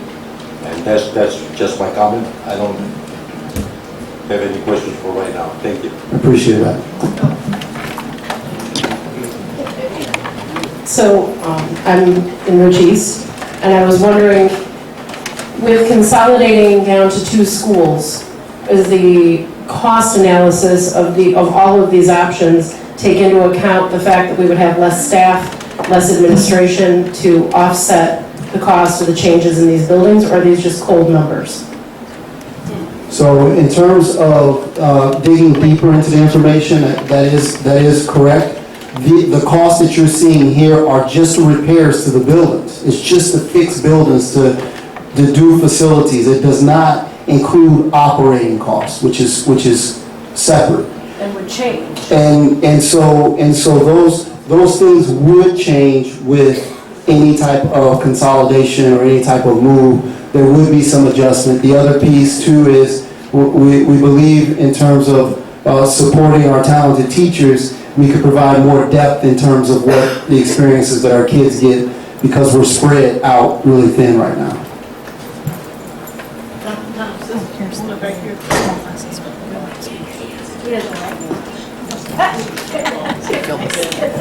I just want to make a comment about economic development. We have lost a lot of businesses to Will County. Our kids are going to go over to Lincoln Way. And we're waiting for the kids to get out of school or practice or whatever, and we got to go to the store and pick something up. Where do you think we're going to go? Exactly. We're going to go to 191st and Harlem Avenue, which, by the way, is the old Lincoln Mall. So now we're going to lose economic development. Second of all, some of you might recognize me. I work in the Rich Township Assessor's Office, okay? And you need to watch this, okay? Because the portion that's going to go up is they're talking about the schools, but there's going to have another impact if we lose more businesses, okay? It's going to impact the other part of your tax bill. And I can speak for Park Forest because I know what your tax rate is this year, 36.036.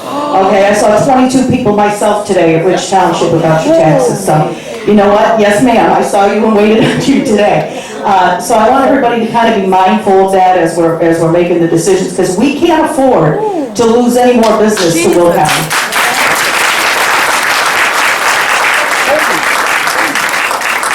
Hi, Christine Fortney. My comment is, I work for a newspaper in Missouri, and I'm just wondering, the school board, I covered a lot of school board meetings, and they were always required to bid out all of their, whatever they wanted to do.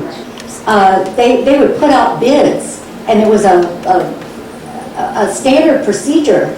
I don't understand why and how you guys just decided to hire architects or whatever. These people, you hired these people without bidding on it? That is ridiculous. You are taxpayer funded. Anything that's taxpayer funded has to be bid. These people in this room pay taxes. They pay your salary. You are required to bid it out. You're required to get their permission. They pay everybody in this room pays you guys. They pay for this building. They pay everything. You need to be mindful of everybody in this room that's paying for your salary. We'll appreciate that. Thank you so much for your comment. Just so that you know, all school districts have services. Those services help to support the operations of the school district, so that if there are repairs in the building or things of that nature, they have those specialists on staff to help them with those things. In terms of bidding, if any of this work or any work that requires for us to bid, we do bid. We have to bid it. That's by law. So there may be some confusion in what you're thinking about in terms of what we're presenting here. These numbers are from the specialists, but they're not bidded numbers. All of this would have to go out for a bid for people to take a look at, so that we make sure that we got the best deal for the community. Are you referring though to that you went ahead and hired an architect and engineers to evaluate buildings, right? Right, we have specialists, we all have specialists in school districts to help us take a look at those things. Those things don't require for us to bid out. Every district has. Every district has those. Sadly. I think what they're talking about is the RFP process to hire the architects and the construction managers, which we did this spring. But you only hired one. You only got one bid. So as Dr. Thomas said, there are service providers. And the Board of Education did go through a process to select STR and Pepper Construction through a RFQ process. And that happened in the spring of 2018. Okay. You should, people need to be mindful that the people in this room are paying your salaries, and they're paying for the schools. Without our tax dollars, you wouldn't have any of this. Hello, Dr. Thomas. As you know, I teach at Rich East. I'm about to start my 17th year. My daughter graduated from East in 2016, and I also teach chemistry in one of those labs. And our facilities, as far as science labs go, I don't know who costed all these things, but some people are posting on Facebook that we haven't had upgrades in our labs since the 70s. That's false. Before you came, the gas jets, the infrastructure was all updated in the labs. And so I'm wondering if these costs are a little bit higher.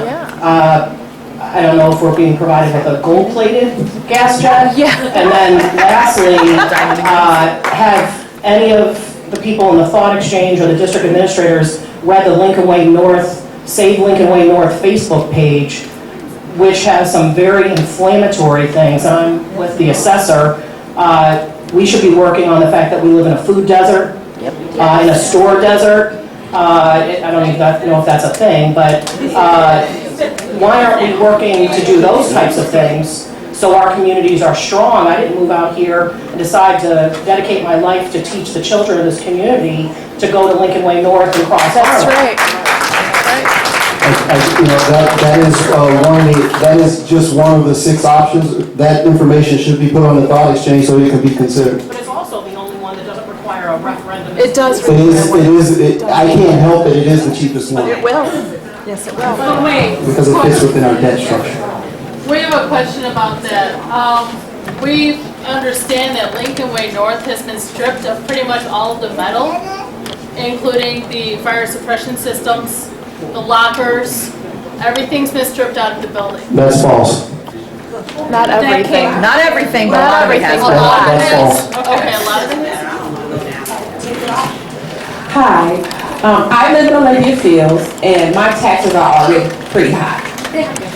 With that being said, I have no, I believe in our kids, and if my taxes go up and for the benefit of my kids, that's great, but I need proof. We're talking big numbers. We're talking, my taxes now have the ability to be like $14,000. So if I'm paying $14,000, I want to see HF numbers. I don't want to pay $14,000 and the school, the grade of the school is still 4, 5, and 6. I cannot move out here for my kids where I'm debating if I want to send my kids to the neighborhood schools. I live right here. My child should be able to walk to school, and I have no worries about the school itself. And I'm not saying that they're not great students and great teachers here, but great schools, The grade of the school from the Board of Education is saying otherwise. So if I pay this money, I want proof that I'm getting a bang for my buck. Good for you. Yeah, we continue to recognize that there is work to do in partnership with our instructors. Over the last 2 years, we've been doing that. My first year, we were probably ranked at about 560 out of 640 schools. This year, according to the Newsweek piece, we're at 300. So we have moved significantly as we continue to try to provide a deeper, more balanced, a richer curriculum for our kids. We also have to consider the actual learning environments as well. And so those things all play in and go hand in hand as we continue to try to move forward. Ask me a question, please. You have the mic. I'm thinking in terms of hope. I'm thinking in terms of faith, of what I believe and what I have already done. Restoring excellence in public education here in District 227 for all of America's children. That's how I think. I don't think in terms of a failing school and it's going to be that way in 10 years from now, Dr. Thomas. I think in terms of progress. I think in terms of change. I think in terms of having faith that we can restore excellence in public education for all. And that's what we need more than anything.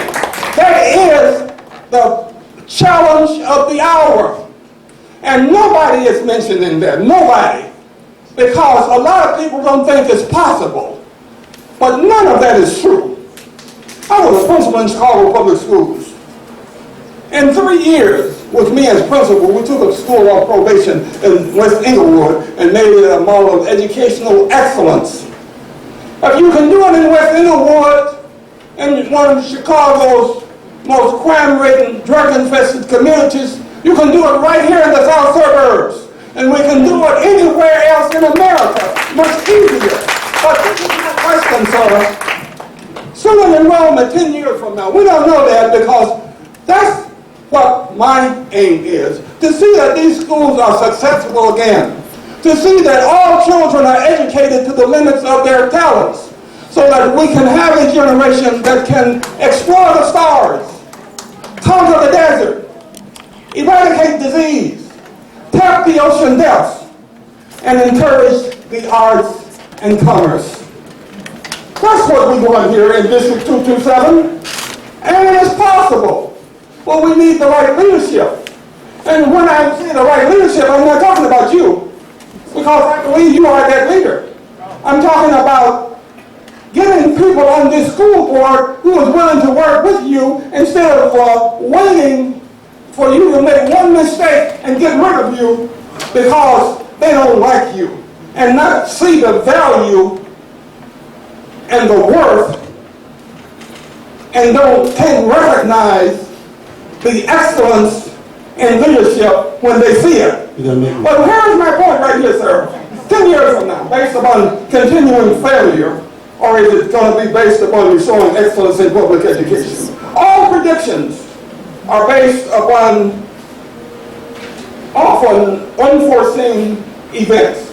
And it seems to me that you are predicting based upon where we're going to be in 10 years from now, where we are right now. And I don't see that. So that's a very good question. And so what I do want to say to that is, yes, the projections actually give us kind of a view out to the future. The further you go out, the less stable those numbers are. I do agree with that. But as we look at the trend 2 years previous and 2 years out, the projections are leading true. And so we can't ignore the data as it is, as it's presented to us. We have to pay attention. 10 years from now, will this be the same, or will we have made progress in restoring excellence in public education for all of America's children? I think there is change. I get a lot of feedback and support from the board in terms of ensuring that we're hearing your voice and the voices of the many. We have worked hard to try to figure out how to really push our students more than what they've ever been pushed. That work is in place. We're doing that in partnership with our instructors. We're putting measurable goals in place. We are monitoring the success of our students, and the focus, unlike previous years, is truly turning around to be focused on our kids. And that's part of the reason why we're here today, because I want to make sure I point out that our students deserve to have the best learning environments that we can provide. And right now, they're not in that. Our teachers need the best possible facilities and equipment. And I appreciate what was said earlier about Rich East, but I still don't think they compare to what other kids are getting. And so we have to make sure that we don't forget that at the end of the day, our kids deserve better. One question first I want to ask you is, why wasn't the schools over the last period of 10, 15 years kept up? Why wasn't the repairs being done then when you knew that there was a need for it? Good job. Two, what you're talking about doing is stripping Park Forest, Richardson Park, Madison, Olympia Fields, part of Chicago Heights. What you're talking about doing is stripping them completely of schools. What we're going back to is what they had back in the 20s and the 30s, where your kids, in order to go to school, you got to take a bus way across town in order to get there. That's right. That's right. So I guess we're going backwards, not forwards. The first part of that question is what has happened over the last 10 years. Right. I believe in the last 8 years, I'm probably the longest serving superintendent. I've only been here 2 years. And so in 2 years, we're trying to figure out what has happened so that we can put the comprehensive plans in place so that this doesn't happen again, so that there is a roadmap. But as always with significant turnover and change, some of the stories and the messages get lost. And absent of that, I think well-intending people try to do the best they can without having all the tools available to them.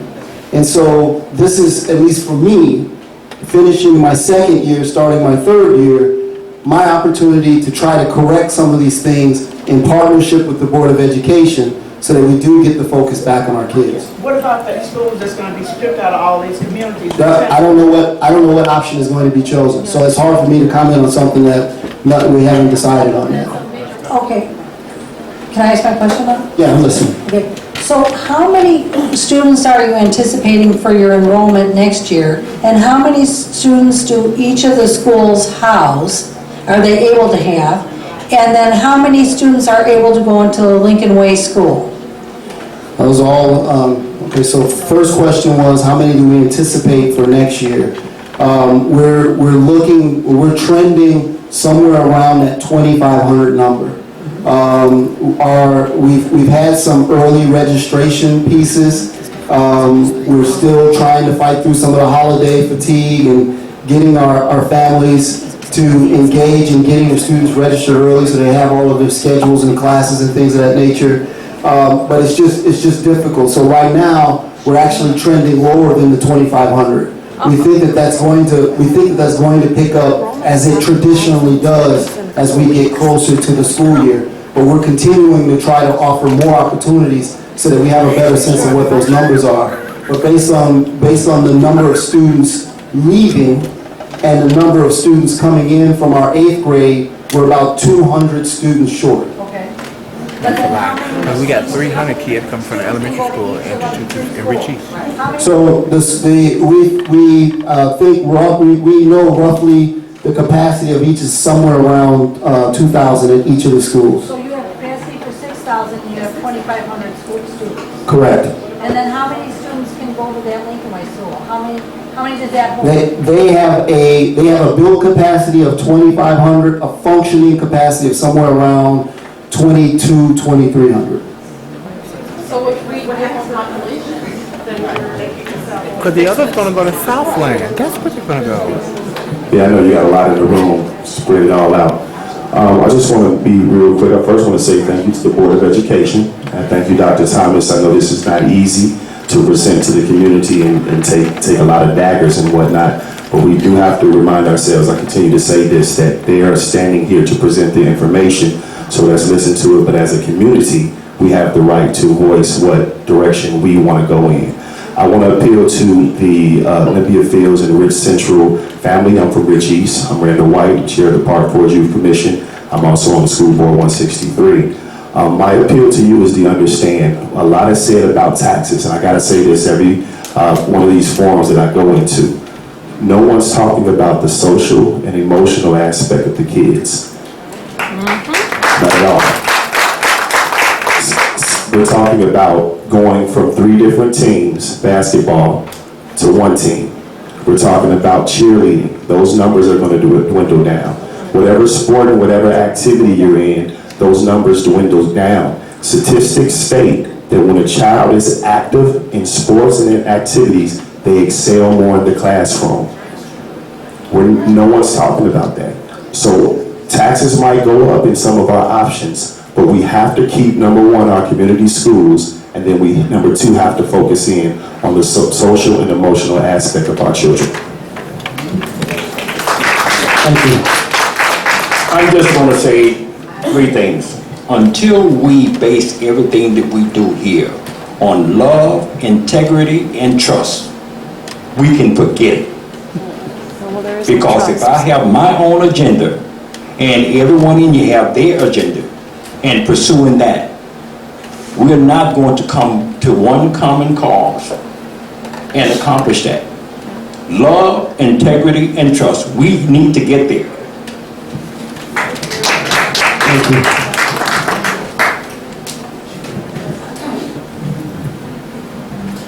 We keep talking, or I'm sorry, you keep talking about the students have left. The numbers are dwindling. My question is, where are the students going? Where are they going and why?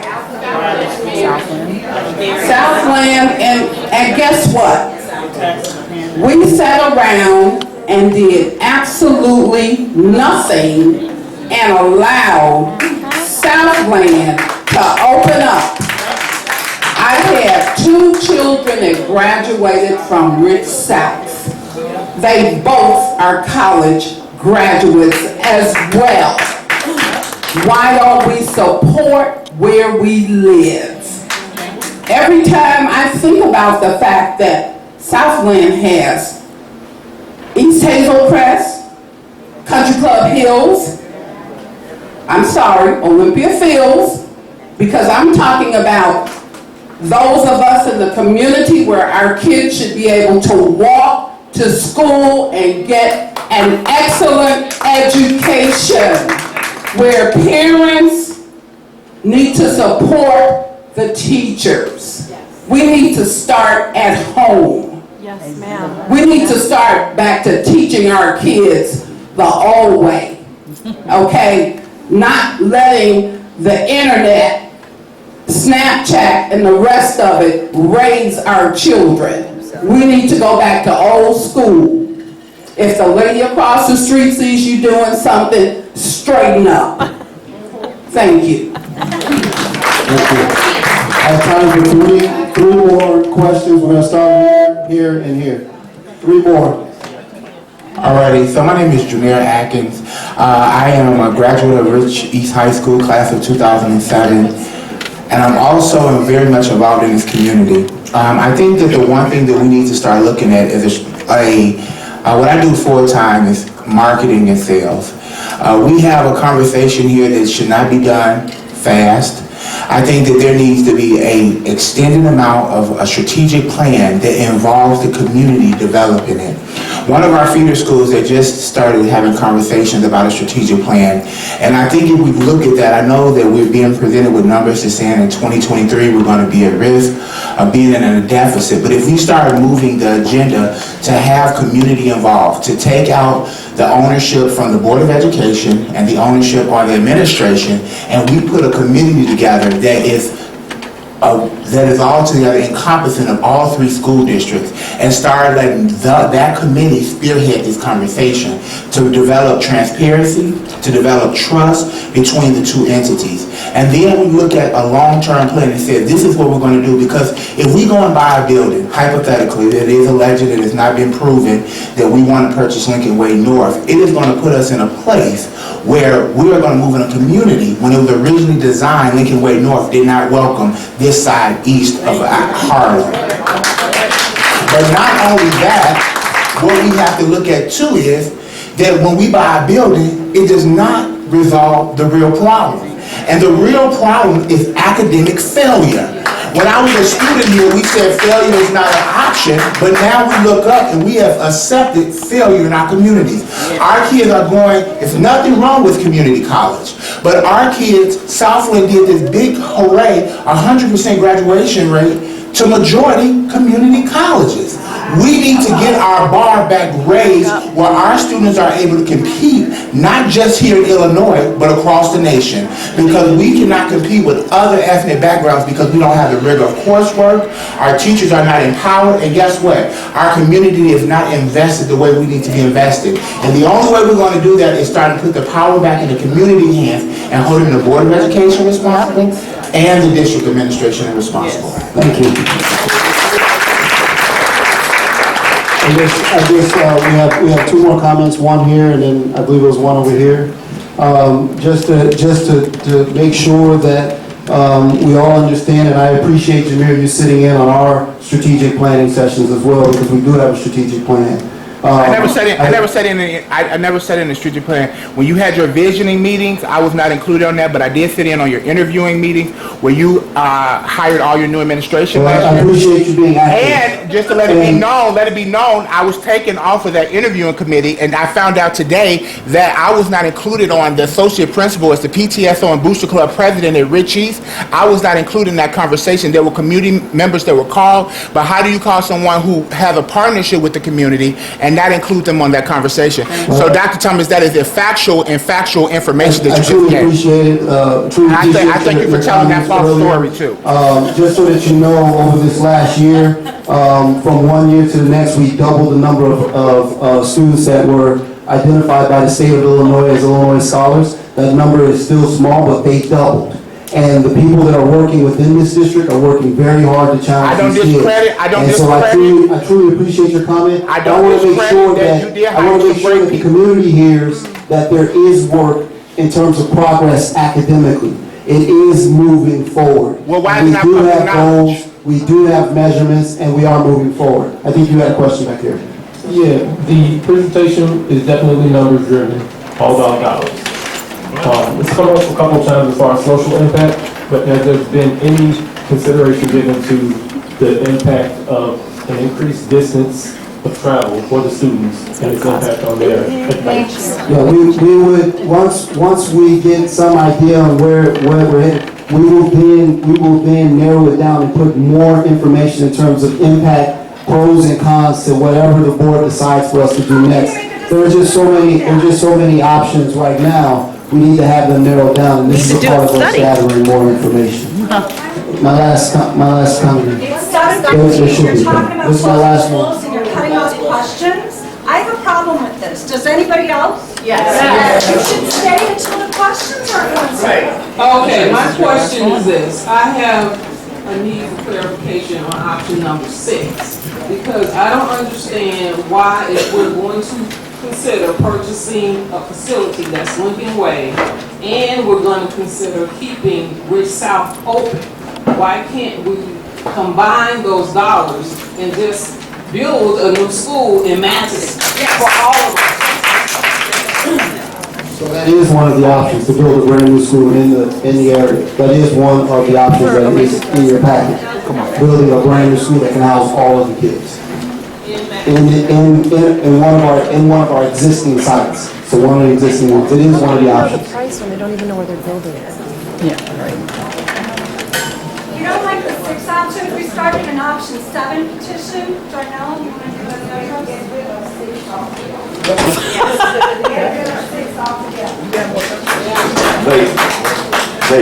Someone else has the floor. I do agree with one thing she said, you need to stay until everybody has asked the last question possible. It's just, if you're trying to get community input, you need to hear the last question possible. But secondly, numbers, on number 6, I always get suspicious. When you're talking in terms of $399 million, $241 million, and you get to the last one, and it's 105 million. Oh, yeah. Those are suspicious numbers. Sure. For real. And that same, That was what I was trying to say. I In this put it all thing- out. I was trying to say that too. in the last regard, in each one of the scenarios, the community has a chance to say something in the form of a referendum. This doesn't have a referendum attached to it. And that means you don't have community input or final support for this particular thing. So we did numbers, but you haven't given us any timelines. When are you going to be through with the process of formulating something to come out to the community? When is the board going to be through with their process? When is it going to be back out for us to look at? When is the legislation going to be proposed? There are a lot of things that need answering that you aren't doing right now. So when I do my exchange, you'll see those.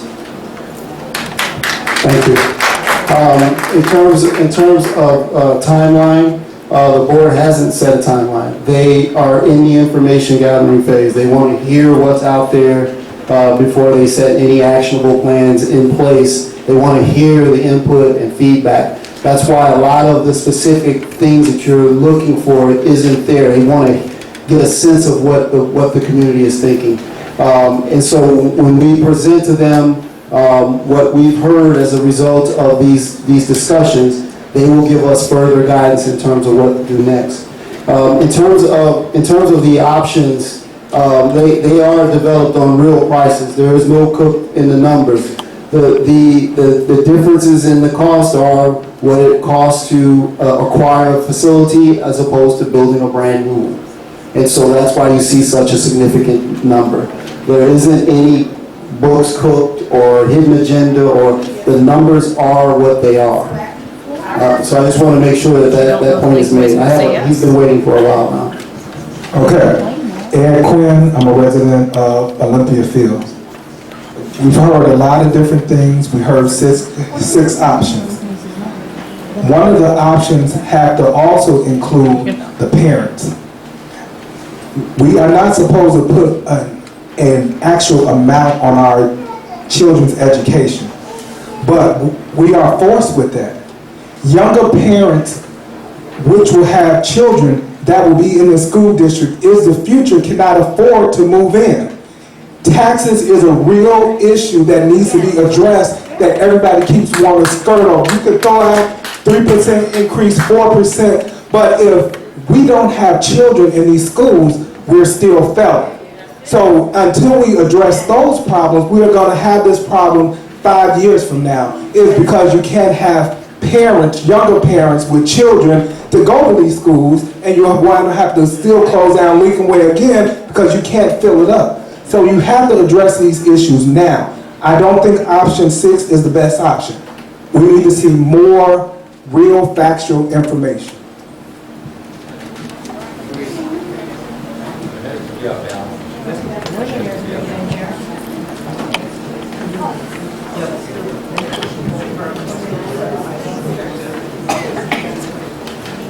Good evening, everyone.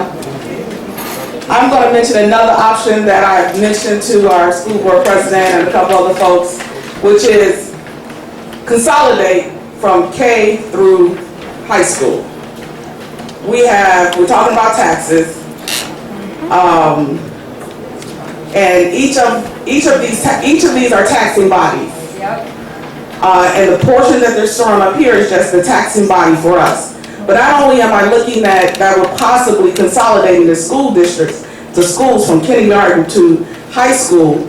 Our neighboring Creek did it. They're now 201U. So there are other organizations out there that have done this. But also it'll give us the streamline from our kids from elementary school to high school. which there seems to be some problem with the transitioning in their education. So one consolidated board, and just think about the administrative costs and savings that we can have on that part that could go to our children. That's my option. It's not 1 through 6 or 7, that's an 8. It's an 8. Hello, my name is Mark Daniels. I live in the community. I benefit from having children in both Southland College Prep and Rich Central. They graduated, and I thought that both schools did a decent job. I want to say this. We don't really have, or at least I don't think we really have enough information to put forth a good opinion on this. I would like to see more detailed information. What actually went into figuring out how much each of these options cost. Just break it down a little bit more for us. I know it doesn't have to be as detailed as maybe, you know, an expert would need it to be, but as a parent, I just don't think we have enough information to make an informed decision today. And then I'd also like to see us have a little bit more input throughout the entire process moving forward. And then finally, since I've got the mic, I just want to debunk 2 rumors that I heard today. The one was that Southland graduated mostly people to community colleges. That's just not true. And then the other one was about the serious drain of Southland on the community. We're only talking about 500 kids. So there we go. That's a big drain. That's a lot of kids. So, A lot of kids. it's no secret that in the south suburbs, there's kind of like a desert. I mean, even if you look in Matson, where I think it used to be the Dominick's on Lincoln Highway, there's a proposal for a Pete's Market or Produce, whatever the name is. But, and when I pass by there, it says coming soon, but there's no date. But I saw that in Crane Chicago Business, that it's not coming until 2021, but there's no specific date in mind. So that's one area where this area has been kind of hit. So one of the things that we wonder about, my wife and I, our kids are younger, so they're not at that age where they're coming to high school in the next year or 2. But it would be down the road where they will be in, well, if it stays, it would be Rich Central. We live in Olympia Fields. And so part of the reason why we moved, we're from the city, why we moved to the south suburbs is similar to your reason, that better school system, and, you know, down the road. And so one of the things that I put to her was, I was against it, but I went along with it. And part of that was because, well, I don't want to pay high property taxes in the school system suck. That just didn't make sense to me. I'm an accountant, so is my wife. It doesn't make sense to either one of us. And so at that point, I'm saying, well, if we do that, I would hate to pay humongous property taxes and then still have to send them to private school. If that's the case, I might as well move back to the city, get a bigger place, put them in private school, pay lower property taxes. So there's a trade-off either way. But one of the questions I have, and I'll leave this to you, the biggest question I have is, has there been any other alternatives looked into besides taxes? Because the taxes, that's always a big stick. It's always a big kicking point to people, which I understand. No one wants to pay humongous property taxes and get nothing from it. Everyone in this room will be impacted by that in a negative way. Anytime you pay for something, I always tell my kids, they're younger, you paying for something, are you getting what you pay for? You get what you pay for. So if we're paying an additional property tax increase, and let's say it's 1%, people may say, okay, that's fine. However, we know it just doesn't stop there. Once you get to that 1%, government will say, okay, they were willing to pay that 1%, so in 2 years, let's raise it up to 2%. It will keep going from there. And does the education value equate to that? Do we still get the same facilities, the same level of educators that we can trust in for our children? So have there been any other options explored besides taxes? There could be a combination, not just tax. I know education always wants to look at tax first. There has to be an additional alternative because that impacts people directly and financially, which will then prompt them to leave quicker. To answer that question, we take a look at, just so everybody knows, with the district in terms of our research, we found that the district has applied for a construction grant in 2005. We've been in the pipeline and are eligible for those construction funds since 2005. We're still waiting for those funds to be allocated to the district because they have not been appropriated by the state. So we have looked at that. We've looked at health, life, safety funds. Unfortunately, those funds are $1 or $2 or $3 million, and as you can see, our issues are much, much greater than that. And unfortunately, it has been the stance of the state of Illinois that the local area has to fund and pay for their schools, where the actual Constitution says they're the ones responsible for it. So there is some disconnect there in terms of what funds are available. We are not the only school district that is struggling with infrastructure costs as it relates to school buildings, constructions, and funds, and things of that nature. The CNN just did a report nationally where there's almost $200 billion of school construction money needed across the country. And no one is talking about that. And that report was centered here in Illinois where the need is one of the greatest. So I just, we've looked at those, the amount of funds, trying to find Bill and Melinda Gates to come in and help us with some of this is just a with everyone pulling on them with such minimal resources, it's just a very difficult task. But we are actively looking for every single dollar and cent to try to offset some of these costs. Okay, here I go, on the back. One thing I want to say regarding the charter school, that was done to our district without a referendum, no one asked the taxpayers, it just happened. So we started off with $10 million out of our savings. That was just gone. So when you look at the numbers, if we're at 2,900 now, and they're over 500, which was the original charter, they're beyond 500. You add the 500 with the 2,900, we're at 3,400. And he said, a couple of years ago, it was at 3,352. So they haven't gone, they've just shifted. Second thing, I will say that, not talking about politics, but politics matter.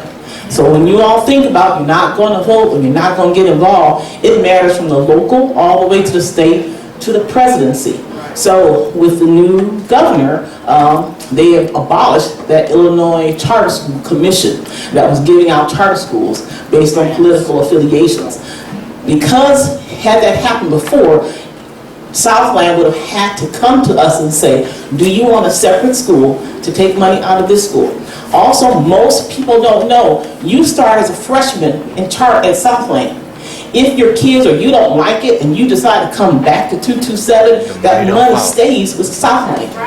So in essence, since that building has been constructed, since they've been doing that, they've been doing it, and we continue to get ex-Southland kids in 227, and we're operating with less money because parents decided to try it and not stay with it.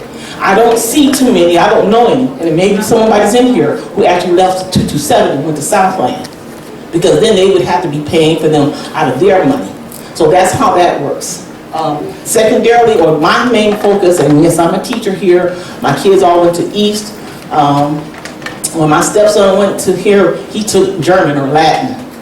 And I think that we need to look at the product and say, what is going to bring kids or families in? Most of our communities have empty homes. You fill the empty homes with people who have children. But if I'm coming here, I like my kid to go swimming. I'm from 205 where you had swimming. When they built these schools, they didn't think about swimming. So consider a sports complex. I know it's money, but consider what would attract people. So maybe in our thought exchange, what would attract peers that have children say, you know what, I want to come here because we have this and we have that. Going back to the numbers that you talked about in terms of what Southland, you remember it was times when we used to produce and print the SAT and ACT scores. I can't recall the time when Southland has produced their scores. I'm telling you, anybody can get kids. I tell my students and I teach seniors, anybody can get accepted. I mean, pretty much. It's can you get them through 4 years of school? And we have kids, and I'm so happy to see them, and they connect with me on Facebook, who graduated from a variety of universities. And many of them have come back to teach. We have a lot of people who went to school here who are back teaching. So we do produce really good on limited funds, but I think we need to improve our product, improve the options of courses that you can take and the experience you can have in 227, and consider if this charter school commission, which has been abolished, and they do something with that where they give it back to control the local school board, that's a building right there. And maybe that could be the building for the whatever and for the whatever. So that's my thought.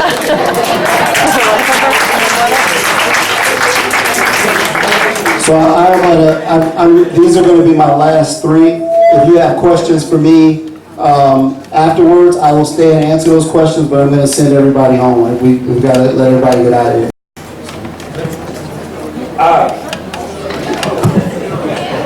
Nuts and bolts, guys. Excuse me. I'm sorry. Excuse me. Nuts and bolts. We're already paying for a bond issue that occurred about 8 years ago. Okay, originally it was one, they rolled it into another one, and we're still paying for that. So if you're talking about money, now you're talking about doing another bond issue, and what they're gonna do is roll those two, that is one right now, into the third one, and those numbers that you see there aren't true. Guys, we've gotta wake up. I agree with the individuals that we have to take back our community. They're pricing me out my home, okay? I've been here 25 years. Both my kids graduated from Rich Central. I was a parent-teacher president up here for 3 or 4 years, okay? The schools are viable. We've got to get parents to come back in here and believe in these schools. That's part of the problem. And we do have a brain drain. My 2 students don't want to come back here, okay? They keep a lively communication going amongst themselves on Facebook about what's going on in these schools. And they are appalled at what's happening to their schools, okay? We are so quick to want to spend taxpayers' money, and I agree that we need to turn this over to the community. Let us sit down and devise a plan on where we want to see these schools go, how we want to see our money spent. And I'm of the opinion right now, living in Olympia Field, the school system is getting too much of my money. We can't even keep our streets and our infrastructure and our communities going because the park district and the school district take more money out of our pocket than our home government does. We've got to organize and not only go at the school board, we need to go at the state because they are killing us. No return on investment call. I'm Emily Edmond. I'm the Food Access Coordinator at Respond Now. I manage the food stamp, Medicare, and Medicaid programming, and I do street outreach and street medicine. We need to think of this at the public health perspective. If we start busing everybody out to Lincoln Way, our kids are going to be able to purchase cheaper cigarettes in Will County.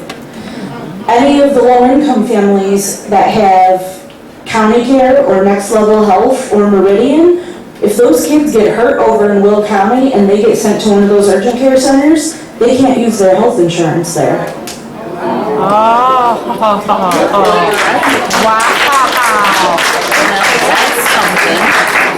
Holy Moses. I didn't know that. And then I asked you earlier, I know that a big drop in enrollment is due to the housing and rental crises. And how do those numbers equate with funding from the McKinney-Vento Act? We access those funds. We have a number of students. It's not a big percentage for us. It's roughly, I think, about maybe 2.5% of kids that are reporting homeless, and then we access those funds as a result of supporting them as well. This is my last comment, and then I'm going to send everybody on. I wanted to respond to what you were saying earlier. I moved in, I want to say, probably 16 years ago into Olympia Fields. My kids were going to Marion, both of them graduated from there. And after my plan was to stick around for a couple of years. I liked the area, I liked the neighborhood, and so I stuck around. My daughter went to Southland. She graduated from there. I was the PTSO vice president, and proud to have done so as well. I'm here because I care about the community. Now, our taxes are going up the roof, and that's happening, I wouldn't imagine that across America just as well. But here's my point. When it comes to taxing the elderly, which raising taxes for our in our school district, it's going to affect them just as well. And I feel there is times when I think about the people that are on fixed income, that how far can you go into their pockets? I mean, come on, let's be realistic. There's got to be a better way to fix this problem. And while I agree that education has to be one of our big issues, that yes, we have to educate our kids, but not on the back of our retired people, our elders, and that's what I have to say. Thank you. I'd like to thank you all for coming out. I truly appreciate it. If you have a question or comment for me, I am here. I will answer that question. I'm going to stand until everyone leaves.